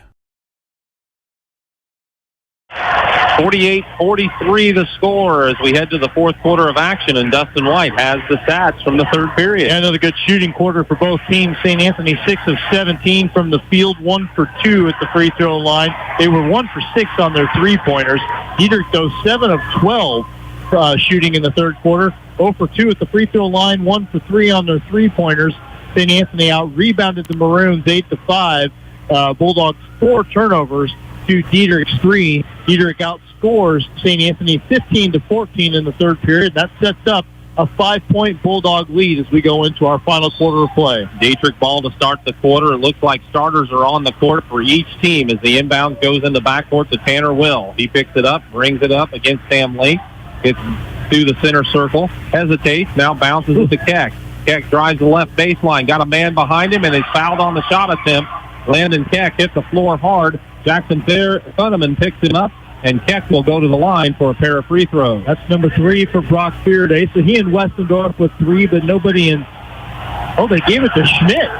No, they can't give it to Schmidt. That has to be confusion. It's got to be 4-5 instead of 3-5. Ryan Schmidt wasn't even there. The outside official immediately comes and talks to the official that made the call. This is a crew that works together a lot. Brock Fearday wanted to join the conversation, and the official said, no, get out. Hey, while we have a chance, Caleb and Swade tell us over 900 people watching this right now, and they are going to get that one fixed up as the foul was against Brock Fearday, and that's the right. It is. It's just it's 35 and 45, and they just got one number wrong. Free throw on the way for Keck is up and good. Had the opportunity to speak with the official who actually made that call and initially had the wrong number before the game. He said, we work together all the time. I completely trust those guys, and that paid off right there to get the call correct. Keck hits both free throws, makes it a 3-point game, 48-45 with 7:45 to play in the fourth quarter.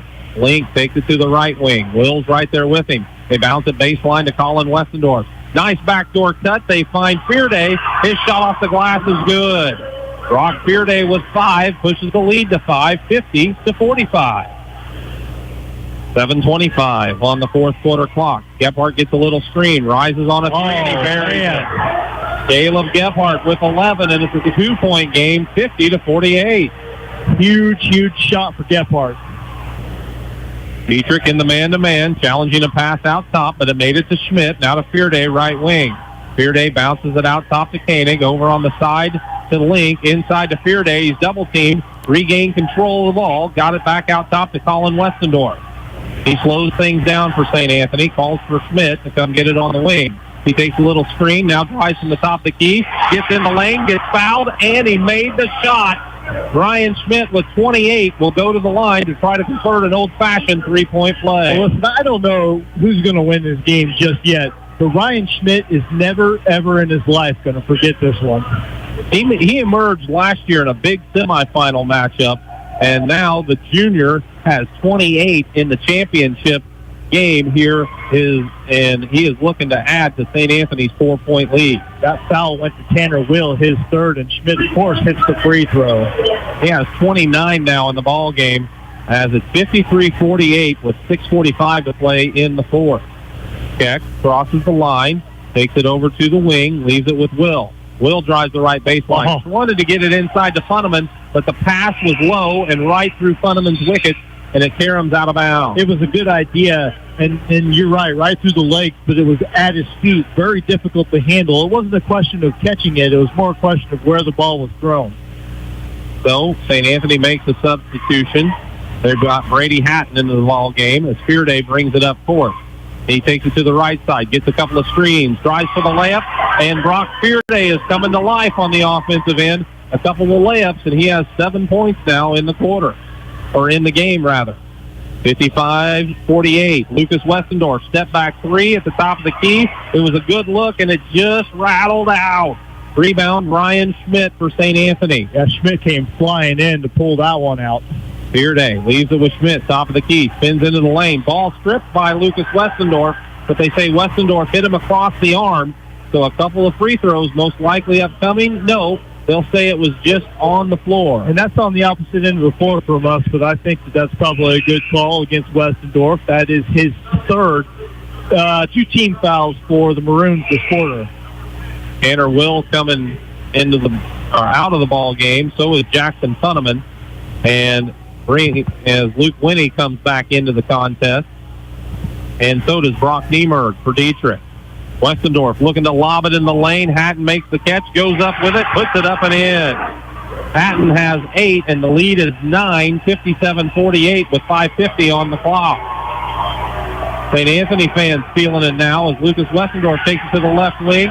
Lost the handle. Brock Fearday picked it up, but then he never really had a hold of it, and it got stuck on his back. Yeah. And he called for a travel, and it got popped up on the back of his neck, and it was just an odd play, but a couple of turnovers there. And it's going to be the sophomore Niemerg inbounding in the backcourt to Gephardt. Gephardt goes up high to make the catch at the timeline, dribbles in, stops and pops a three at the top of the key.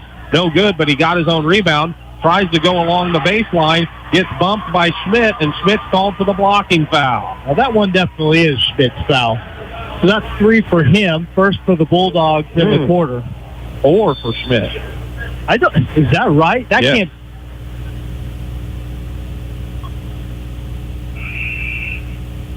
I must have missed one somewhere in there. Ruhal comes in for Schmidt. 5:35 on the clock. That changes the calculus quite a bit.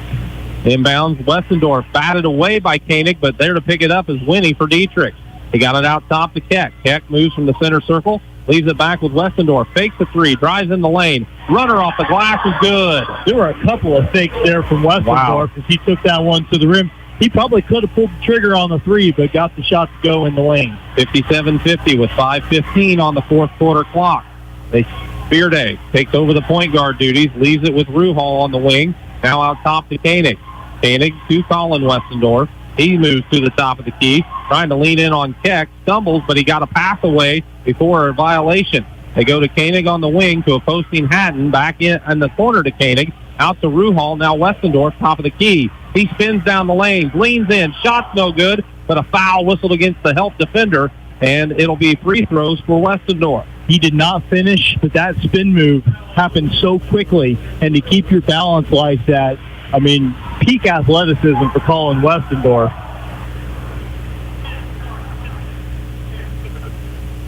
Free throw on the way for Westendorf is good. Colin Westendorf has 7 now in the ball game. Makes it 58-50. Foul went against Luke Winnie, number 10.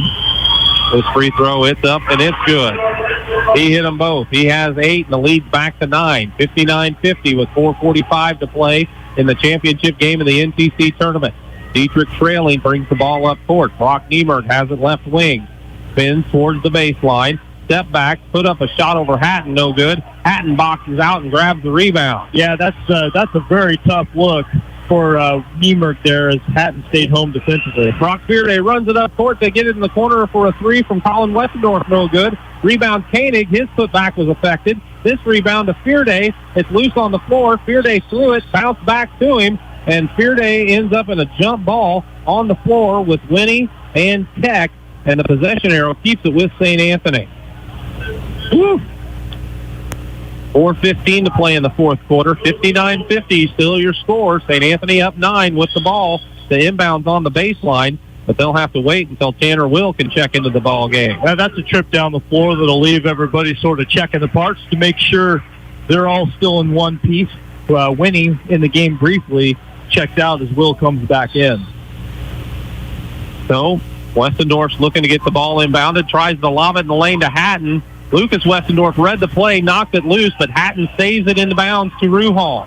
Ruhal gets it to Koenig, out top to Fearday. Fearday's got Gephardt all over him. Halfway through the fourth quarter, Fearday starts to make a move, leaves it with Westendorf.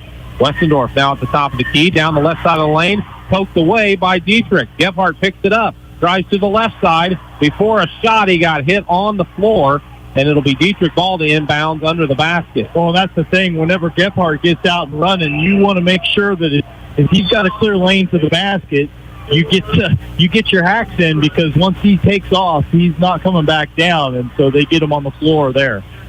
3:52 on the clock. Inbounds to Funneman, who just came back in. Got it back to Westendorf. Westendorf, wing 3 on the way. No good. Rebound, Hatton had a chance at it. It was knocked away by Funneman, but Funneman fouled him in the attempt to knock it loose. Hatton with the position there. He's had himself a nice little game here. That foul goes against Jackson Funneman. That's 3 for him. Still nobody for Dieterich with more than 3. And now Ryan Schmidt checks back into the ball game to replace Ruhal with 3:43 on the clock. Cody Rinkers thinks that with 4 fouls and all, they can go with him now. Bringing it up court after the inbounds was Colin Westendorf, trying to draw a charge with Keck, but he's called for the block instead. Yeah, that's going to be 3 for Keck, as Dieterich's up to 14 fouls, so St. Anthony will be in the bonus for the last 3:39. No, that was 5 team fouls. They hadn't put it on the board yet. So Westendorf will walk down and shoot some free throws. He has been able to go 3 for 4 from the line here tonight.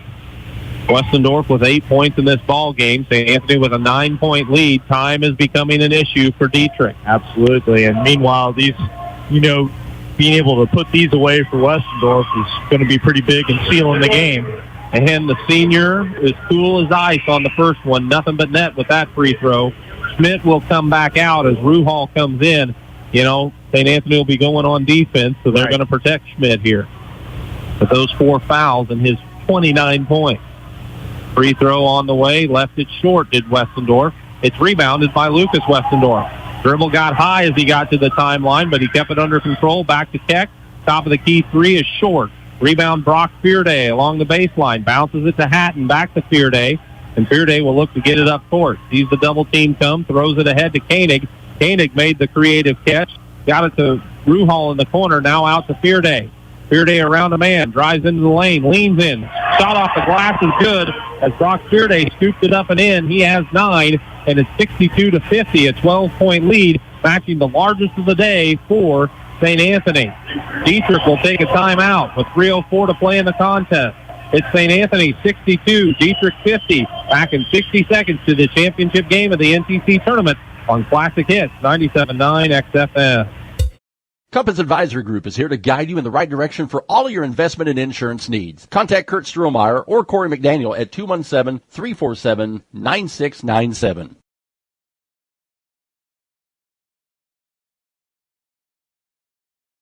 Hi, this is Kathy from Bartle Lock and Security. Secure your home or business with a customized system from us. Good luck, area teams in the tournament.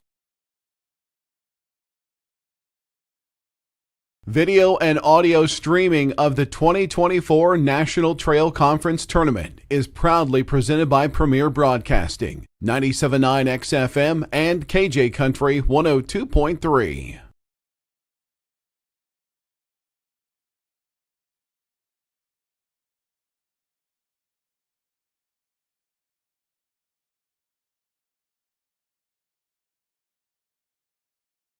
We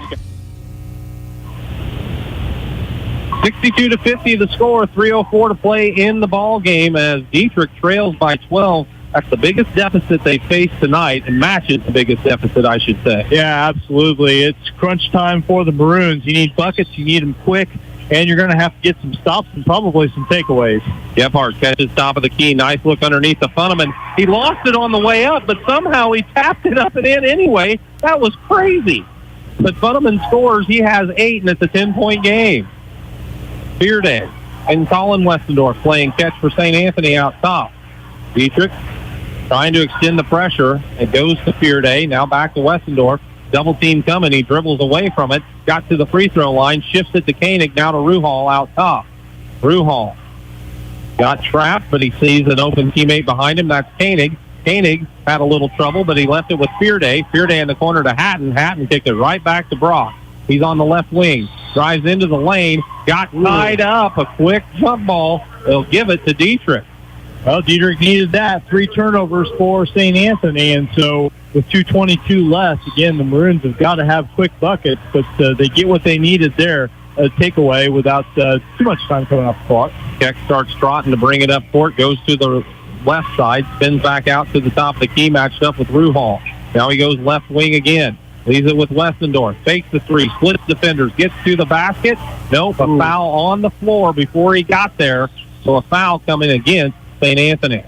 Brady Hatton going to pick up his 3rd. So with 2:07 on the clock, Dieterich will inbounds from the baseline. That was the last common foul St. Anthony had to give. Inbounds to Keck on the weak side. Couldn't catch it clean, but it's picked up by Westendorf. He bounces it across to Funneman, and Funneman sticks it up and in. Jackson Funneman in double figures with 10, and it's an 8-point game, 62-54. St. Anthony's Fearday crosses the timeline. Keck right there with him. Fearday's picked up his dribble, but finds Colin Westendorf.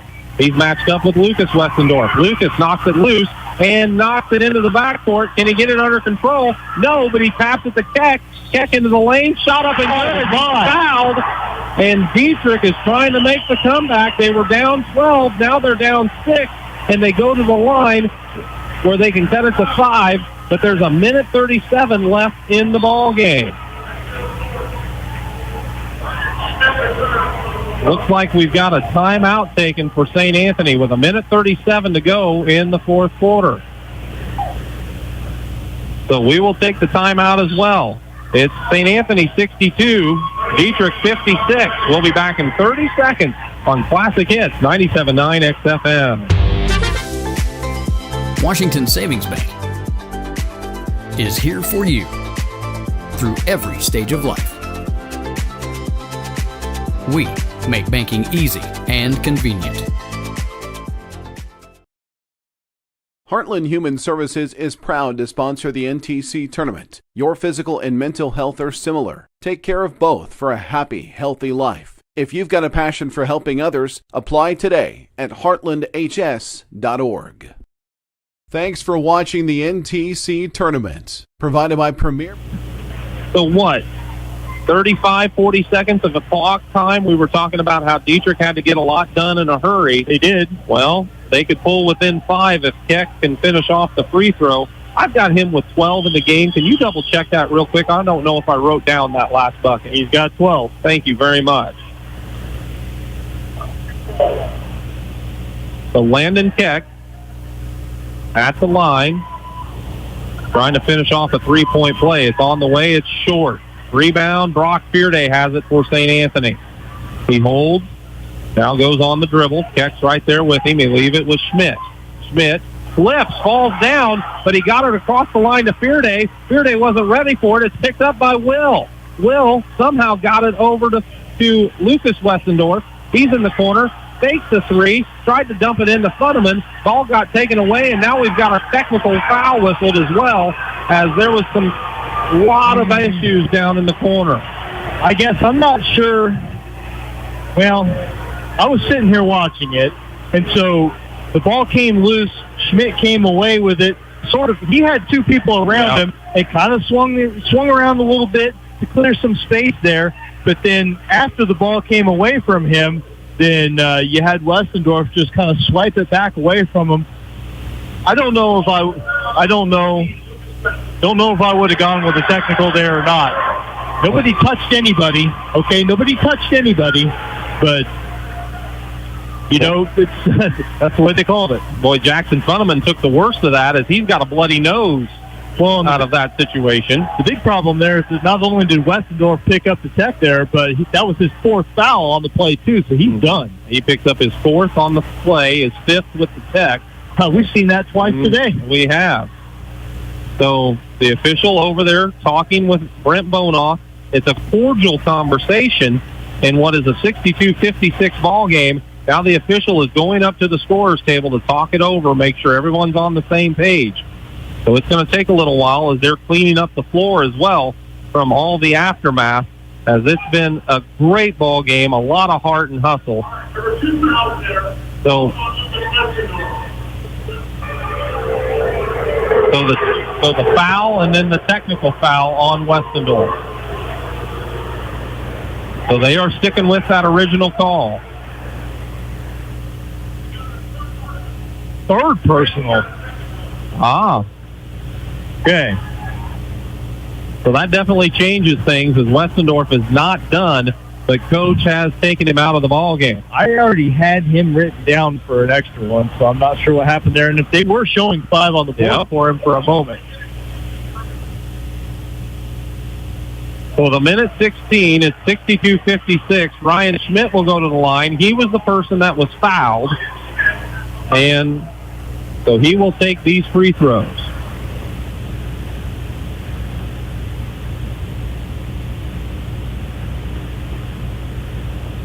At least the first two.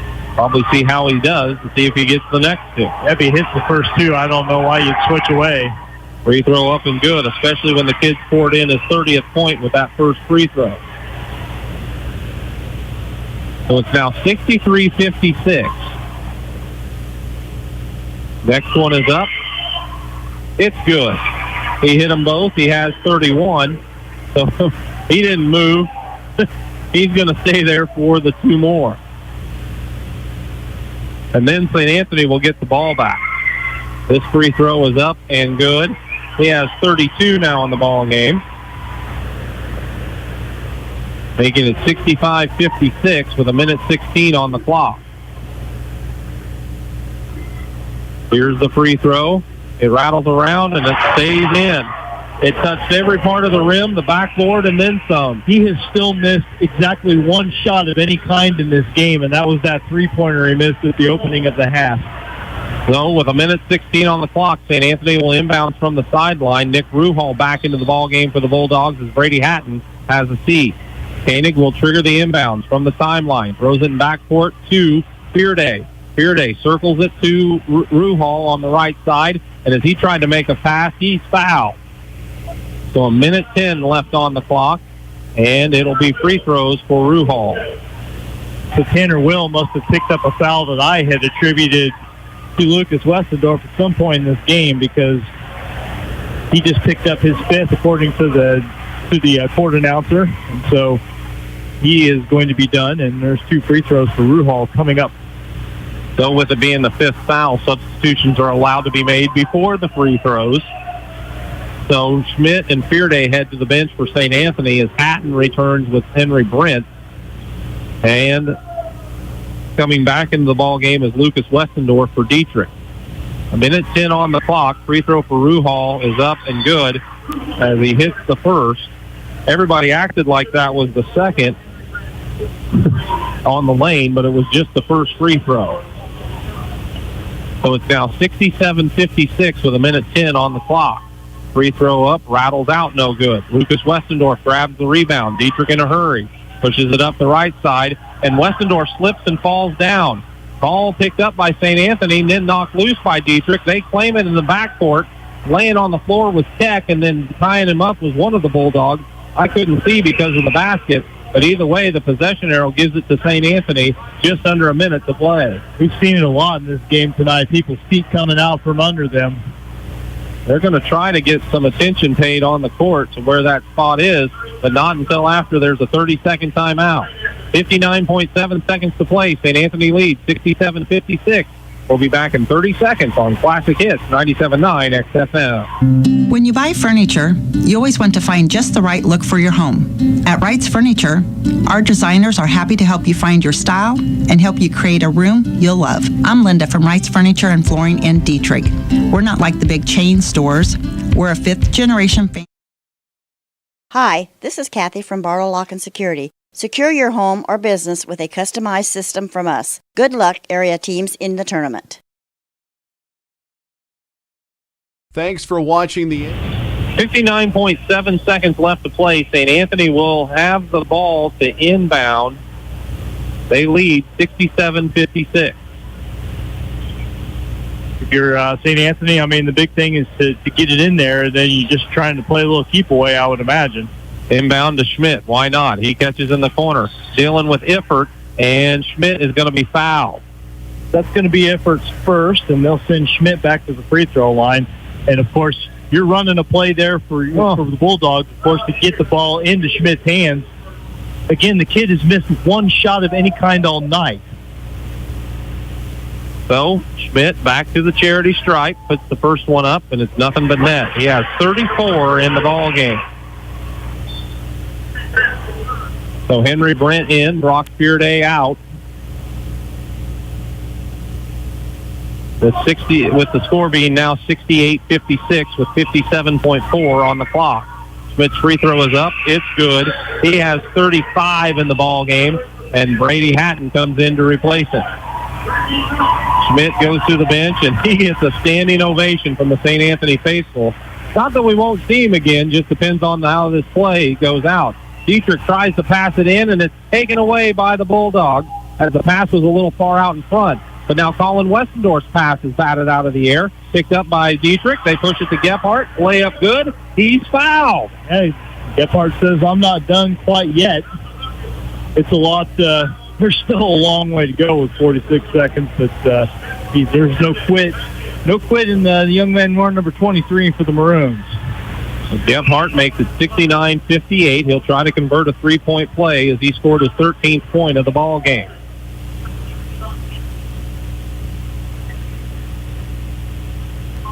Brock Niemerg back in. Lucas Westendorf sits with his 4 fouls.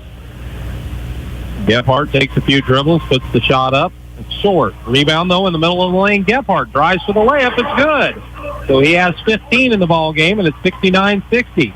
Fearday in backcourt, ahead to Schmidt, crosses the timeline, takes it towards the basket, gets all the way underneath, got a little out of control, and he turns it over.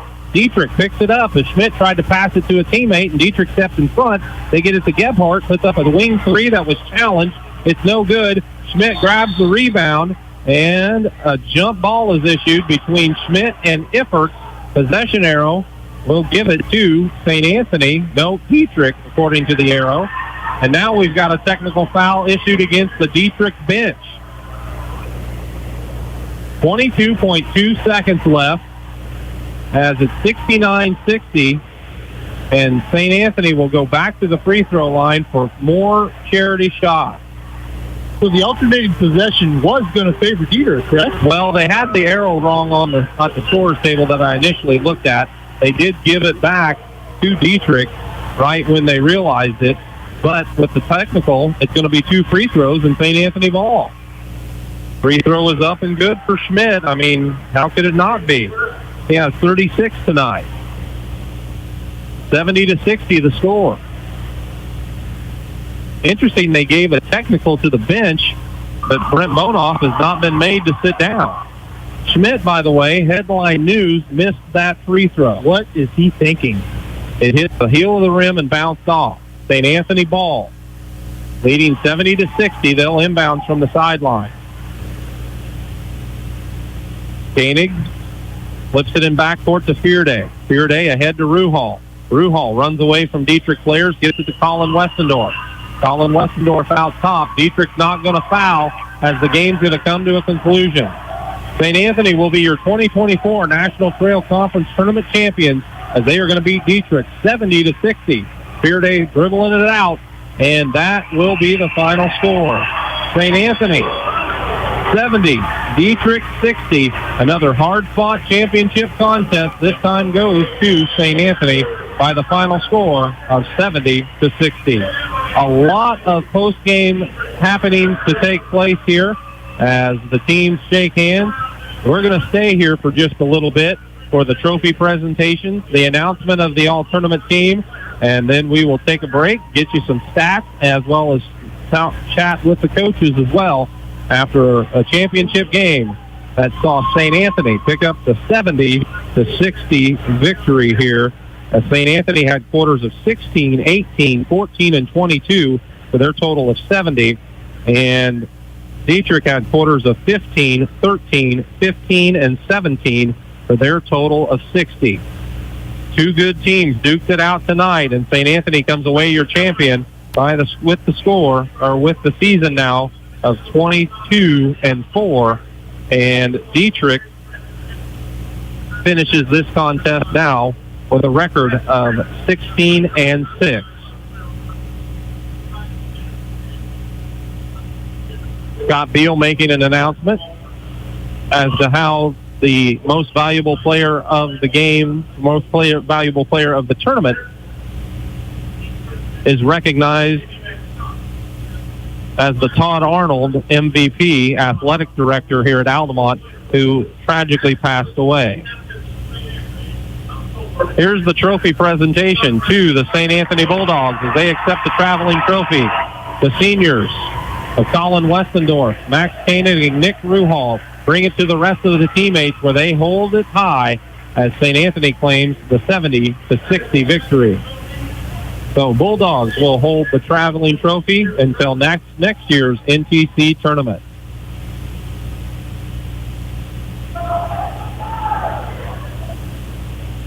They take some photos there with the trophy quickly, and we should be moving on to the announcement of the all-tournament team members.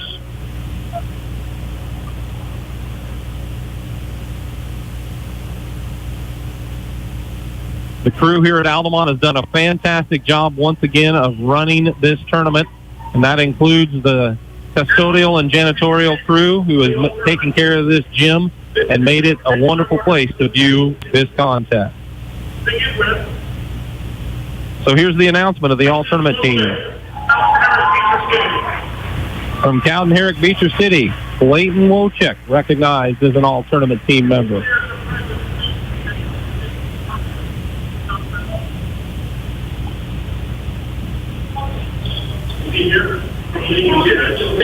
If the players are here, they come down to the floor, but sometimes it's hard to get to the floor with all the crowd here.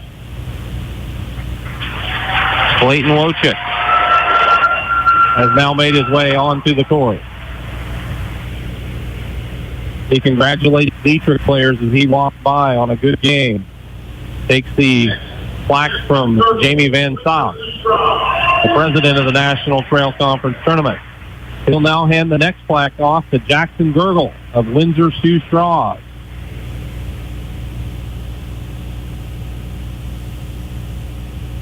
Cody Zimdars of North Clay. North Clay's Cody Zimdars climbs off the stage as he is an all-tournament team member as a sophomore.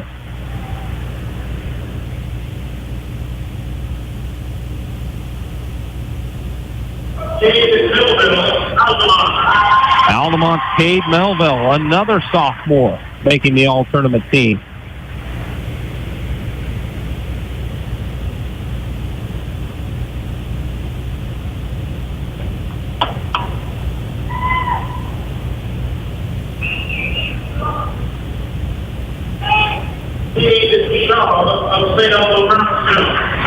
St. Elmo Brownstown, Cade Schaub, a member of the all-tournament team for 2024. As the Eagles finished fourth in the tournament. A big hand from the Dieterich faithful on hand as they recognize Landon Keck as an all-tournament team member. Landon, new to the conference this year. He transferred in from Sisney, where he started his career for the first 2 seasons. Now Cade Schaub does make his way out onto the court. He had to climb down out of the upper reaches of the gymnasium, so he will get a plaque as well. So far, everyone's here that's been recognized. We know Caleb Gephardt's here. The senior from Dieterich steps forward to accept his all-tournament team plaque. He goes down the line and exchanges handshakes with the other members. St. Anthony's Colin Westendorf. Senior for the Bulldogs, an all-tournament team member on the victorious Bulldogs team.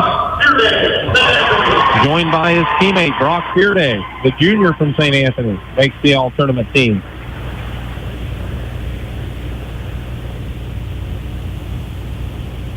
Caden Miller, Altamont. Altamont's Caden Miller, an all-tournament team member. A senior from Altamont, averaging a double-double this season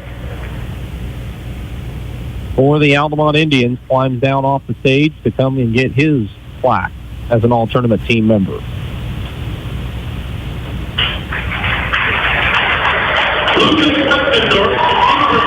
Dieterich Lucas Westendorf, recognized as an all-tournament team member.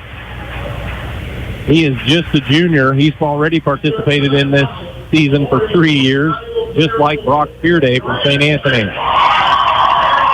And there's the announcement of the Todd Arnold Most Valuable Player Award going to Ryan Schmidt of St. Anthony. Pretty easy choice with the championship game, him scoring 36 points for the Bulldogs in the victory. So again, your all-tournament team members, Clayton Wojcik, Jackson Gergel, Cody Zimdars, Cade Melville, Cade Schaub, Landon Keck, Caleb Gephardt, Colin Westendorf, Brock Fearday, Caden Miller, Lucas Westendorf, and your MVP from St. Anthony, Ryan Schmidt. St. Anthony Bulldogs, your champions. They defeat Dieterich 70-60 here at the championship game of the 88th Annual National Trail Conference Tournament. Let's send it back to the studios for a break. We'll come back with all the stats from Dustin, and we'll see if we can get a hold of the coaches for a post-game interview as well as we wrap up the 88th Annual NTC Tournament on Classic Hits 97.9 XFM. Stay protected with video and audio streaming of the 2024 National Trail Conference Tournament is proudly presented by Premier Broadcasting, 97.9 XFM and KJ Country 102.3.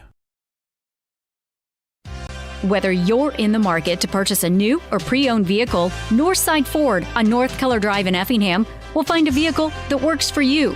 Check out Northside Ford's selection of cars, trucks, and SUVs today. Person-to-person money transfer. Easy, the way it should be.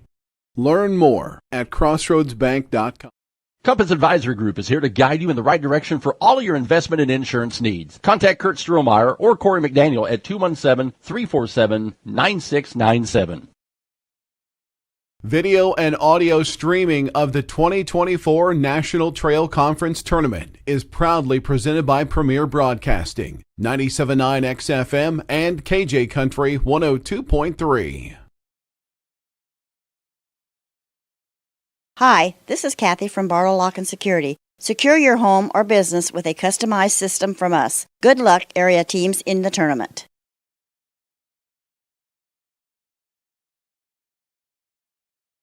Since 1937, Geckner Brothers has been proud to support local and area teams, and that continues with this year's Postgame show.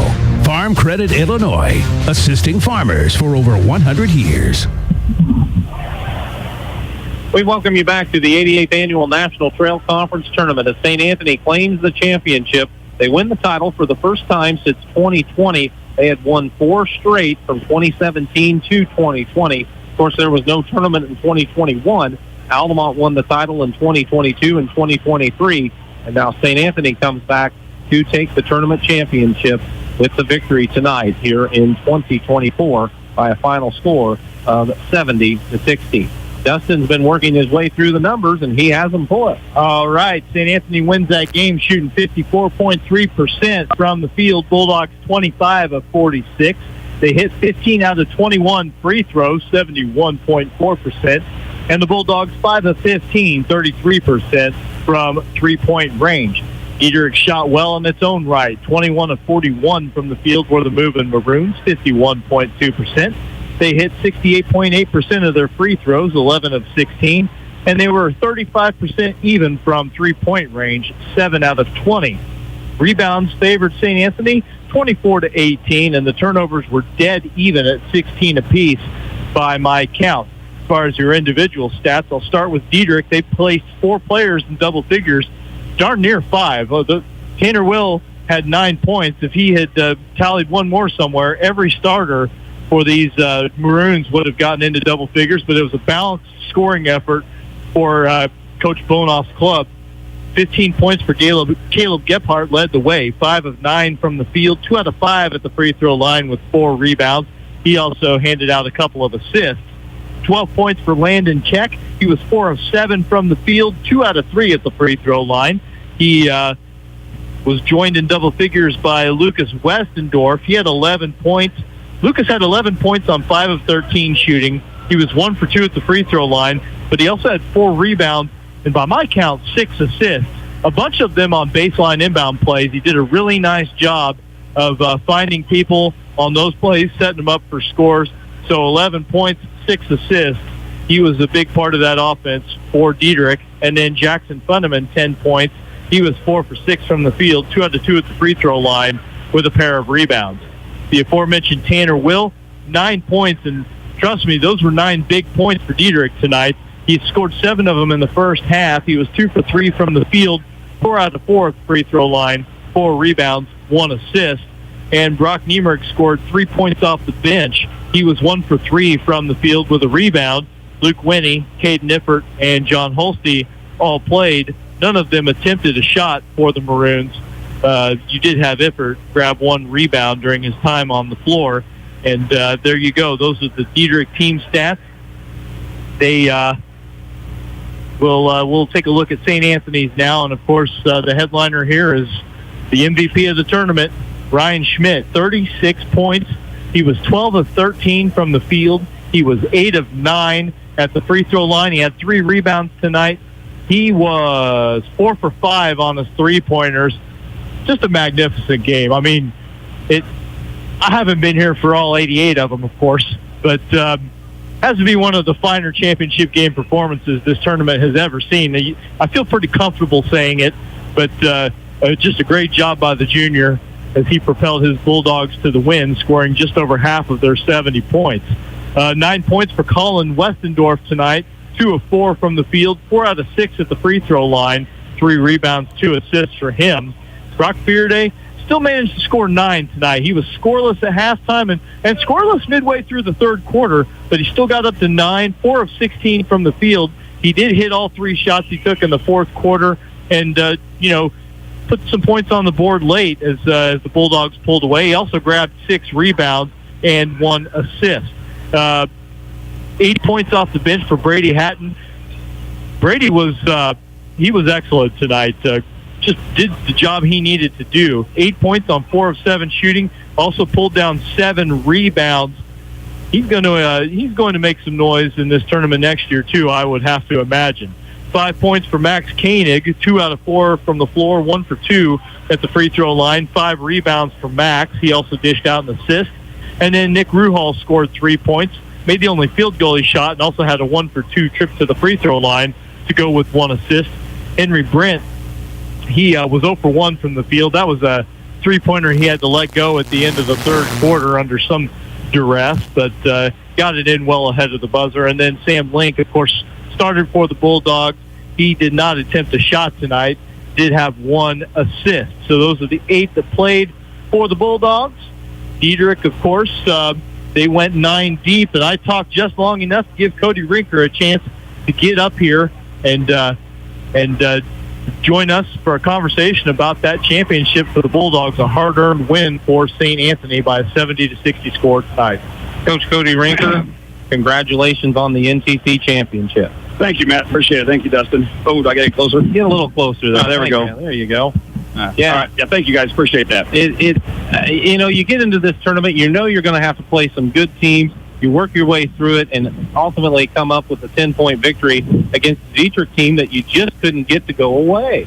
I mean, that's a good Dieterich team. I mean, they got 3 guys there that can flat score the ball and take care of it, and they get after you defensively. I mean, Funneman and Will, they're not going to score as much as the other guys, but they're capable tonight of getting loose there whenever you're focused so much on the other 3, and they played really good defense there for a while and gave us a lot of problems. So, hats off to Dieterich and the way that they competed and the way they played and the game plan they had there tonight. And, but I'm really proud of our boys, the way that we just kept battling, kept fighting. A lot of times it would have been easy just to lose your cool or to lose your edge and to, let things get to you. And I thought we did a good job of just playing basketball to the best of our abilities, which at times I was not very pleased with. But I think that shows, and I'm sure Dieterich would say the same thing there. So, with them the way they played. But that's 2 good basketball teams battling out. And, fortunately, we made enough plays to come out on top. Coach, would you say it's fair to say that Ryan Schmidt likes this gym and the NTC tournament? He does. I think that's a very fair statement. Ryan has put in a ton of time, like several of our guys have. But Ryan is, a guy that's got a lot of natural ability to shoot that basketball, and he's put in the time and the effort to work on it as well. And, I think he's been waiting for a true breakout game. He's had a few games where he's, busted out there. And tonight, I would say it was fair to say he was on a mission, and a lot of our guys were on a mission, but he happened to get hot. And I told Colin there a few weeks ago, he was the first player since Drew Gibson to score 30 in a game. I guess I got to give Ryan the same text. He's now the first player since Colin Westendorf to give me 30 in a game. And honestly, I've never had a player score, would he have 37? We had him with 36. 36. I think it's right. Yeah. I've never had a player get to 36. So, he was hot, and he carried us. And honestly, without that 36 there at times, which is why he ends up with the MVP trophy, for his performance tonight. So, yeah, hats off to him, And I don't want to take anything away from him, but when he got hot, the teammates recognized it, and they just kept working the offense, but getting it to him as well. Absolutely. I mean, I couldn't – proud of a lot of guys here, and I don't want to, this is a big moment, though, but I'm proud of our seniors, really proud of our seniors.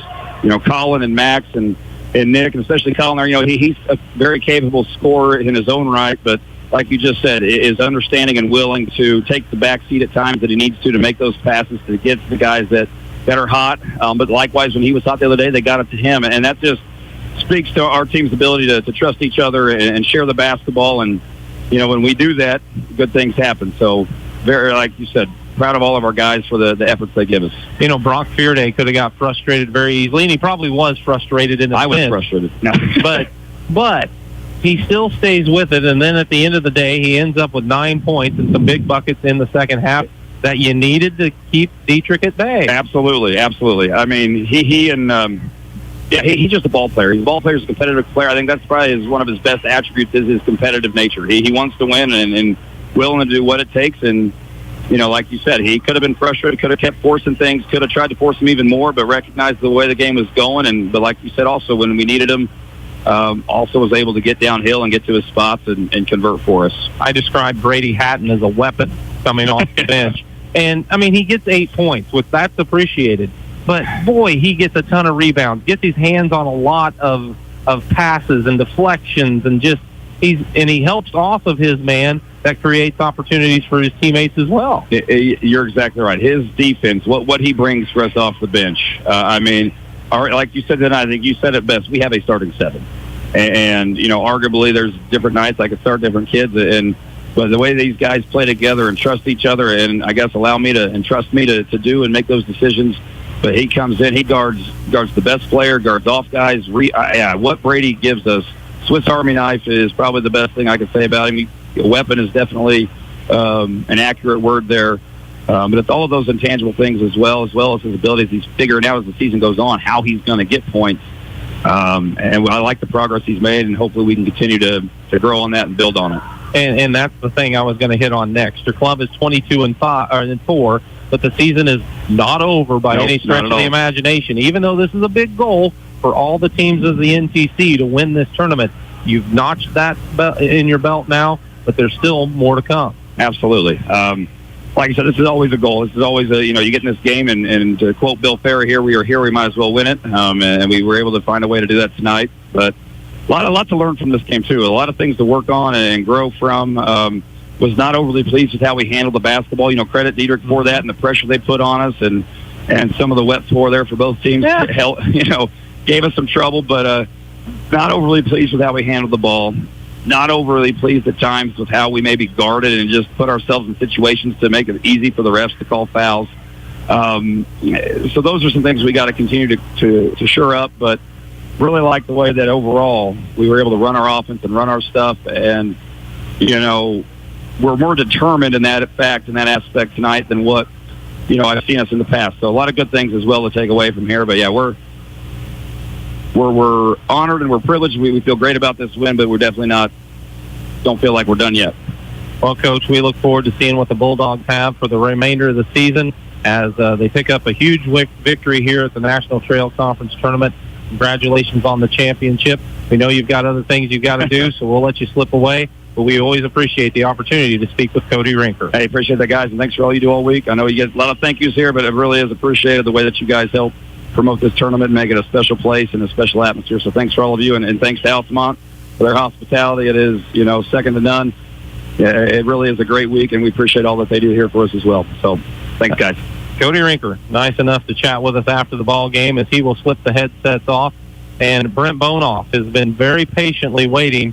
And that's not always an easy thing to do after your club gives it everything they have and just comes up short. And, Coach, it's a great tournament. It's a wonderful atmosphere.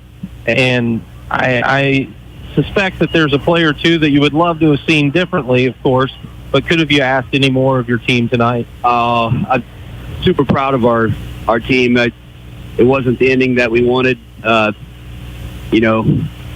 With a couple of minutes left, it was going to be a great inning, and it didn't quite end like that. But sometimes that's the way basketball goes, and we just have to. I told them we'll have to watch film and use this game as a learning lesson. Same thing happened just a couple weeks ago. We lost a tough game to Altamont, and we came back here and won a few days later. I told them the same thing can happen. Let's learn from our mistakes, see what we can do better. See times we lost our emotion and see if that made a difference in the game, and just clean up a few things. And that's what I said a few weeks ago after the Altamont game, and I stick by it tonight. Well, I tell you what, it was a fantastic effort by both of these clubs. And, this team comes in here, and they have to turn around after playing a similar type of game last night against Altamont. Hard-fought, physical contest, and a quick turnaround to do that against St. Anthony. Your kids responded well, in my opinion. Oh, for sure. I agree with you 100%. At halftime, I believe we were down by 6, and I felt we were in a good spot. It was almost identical to last night, and it almost felt like last night's game. We knew we had a really good chance if we just kept it close. With St. Anthony, you can't let them get on, going on their big runs. So that was definitely something that we were worried about. But I think we dodged that for the most part, and with just a few minutes left, we were in the game. We didn't finish it the way we wanted to, but sometimes that happens. Well, Coach, you got a great effort from everybody that took the court for you, and it was a balanced effort. Caleb Gephardt with 15, Landon Keck 12, Jackson Thunneman 10, Lucas Westendorf 11. Tanner Will got you some big buckets in the first half that you needed. And then Brock Niemerg, again, coming off the bench, sophomore, hits a huge three in this ball game. Yeah, the whole team. You said it. Every player that was out there played great tonight. We put 60 on St. Anthony. That doesn't happen too often, and you see the schedule they play, so that says something about our team. Giving up 70 points is a little disappointing, but, the free throws at the end, made a little difference there. So, all in all, you want to win, but tonight was a good night for Dieterich. It didn't end the way we wanted to, but I know it's going to make us better in the long haul. Well, Coach, we appreciate you taking some time and your patience with us to get you on the air. It's always good to talk to you, Coach, and good luck to Dieterich coming down the stretch of the season now. Thank you very much. That's head coach Brent Bonoff as he slides the headsets off.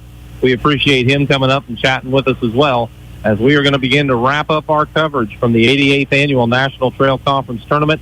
Swade and Caleb over there taking care of the live stream. Did a great job all week with the help of Elizabeth earlier this week. We appreciate that. For the most part, it was Lauren and Gales back at the studios taking care of our broadcast on the production end there, and they just sent us the total. What did we have? Just reading the hand signals from Caleb, he's saying we got up over 1,000 for that game. So, wow, that's awesome. You know, I mean, you and I were talking about this at dinner. We want people to be here, of course, and they were. Yeah. The atmosphere was fantastic, but not everyone can make it. And so it's such a nice thing for those people. And it's been me at times sitting at home, pull that up on the TV. It's pretty darn cool. I can't take me back to when I was in high school and tell me that I'd be able to watch the NTC tournament on my television. It would have blown my mind. And it's such a great thing for people that either, you know, for whatever reason can't get here, whether it's health reasons or they're just busy, you know, can't get away from home. Those people love it too. And so we do that for them. And take some hard work from those guys over there, and just not to blow our own horn too much, but I know a lot of people appreciate it. Yeah, a lot of people with some kind words to us let us know that they appreciate our efforts here at the tournament. Thanks to the folks at Altamont, it's top notch. We talk about it all the time, but again, we don't talk about it enough. As the whole entire community comes to support this, the school administration, the staff, the students make this tournament what it is as well. And all the directors of the NTC, it is just a really top-notch Class A boys basketball tournament for a conference. And don't take it for granted, folks.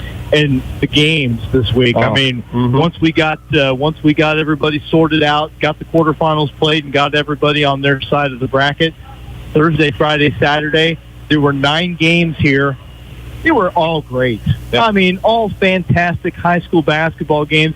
A couple of them got a little one-sided at the end, but they were competitive for at least 24 minutes. Just great basketball, fun to be a part of it. And I said this once already during the week, but ever since I found out I was going to get the chance to work with you this year full-time, I've been looking forward to this week because it's something special to get to be a part of it, to be here to see all these games. And people love it. It's a great conference, great people involved. Happy to be here. That's Dustin White. Thanks to him and his family for making him available this week in order to broadcast all the games. Thanks to my family. You don't understand how much that they take care of behind the scenes, so I'm available to do this. I appreciate that so much.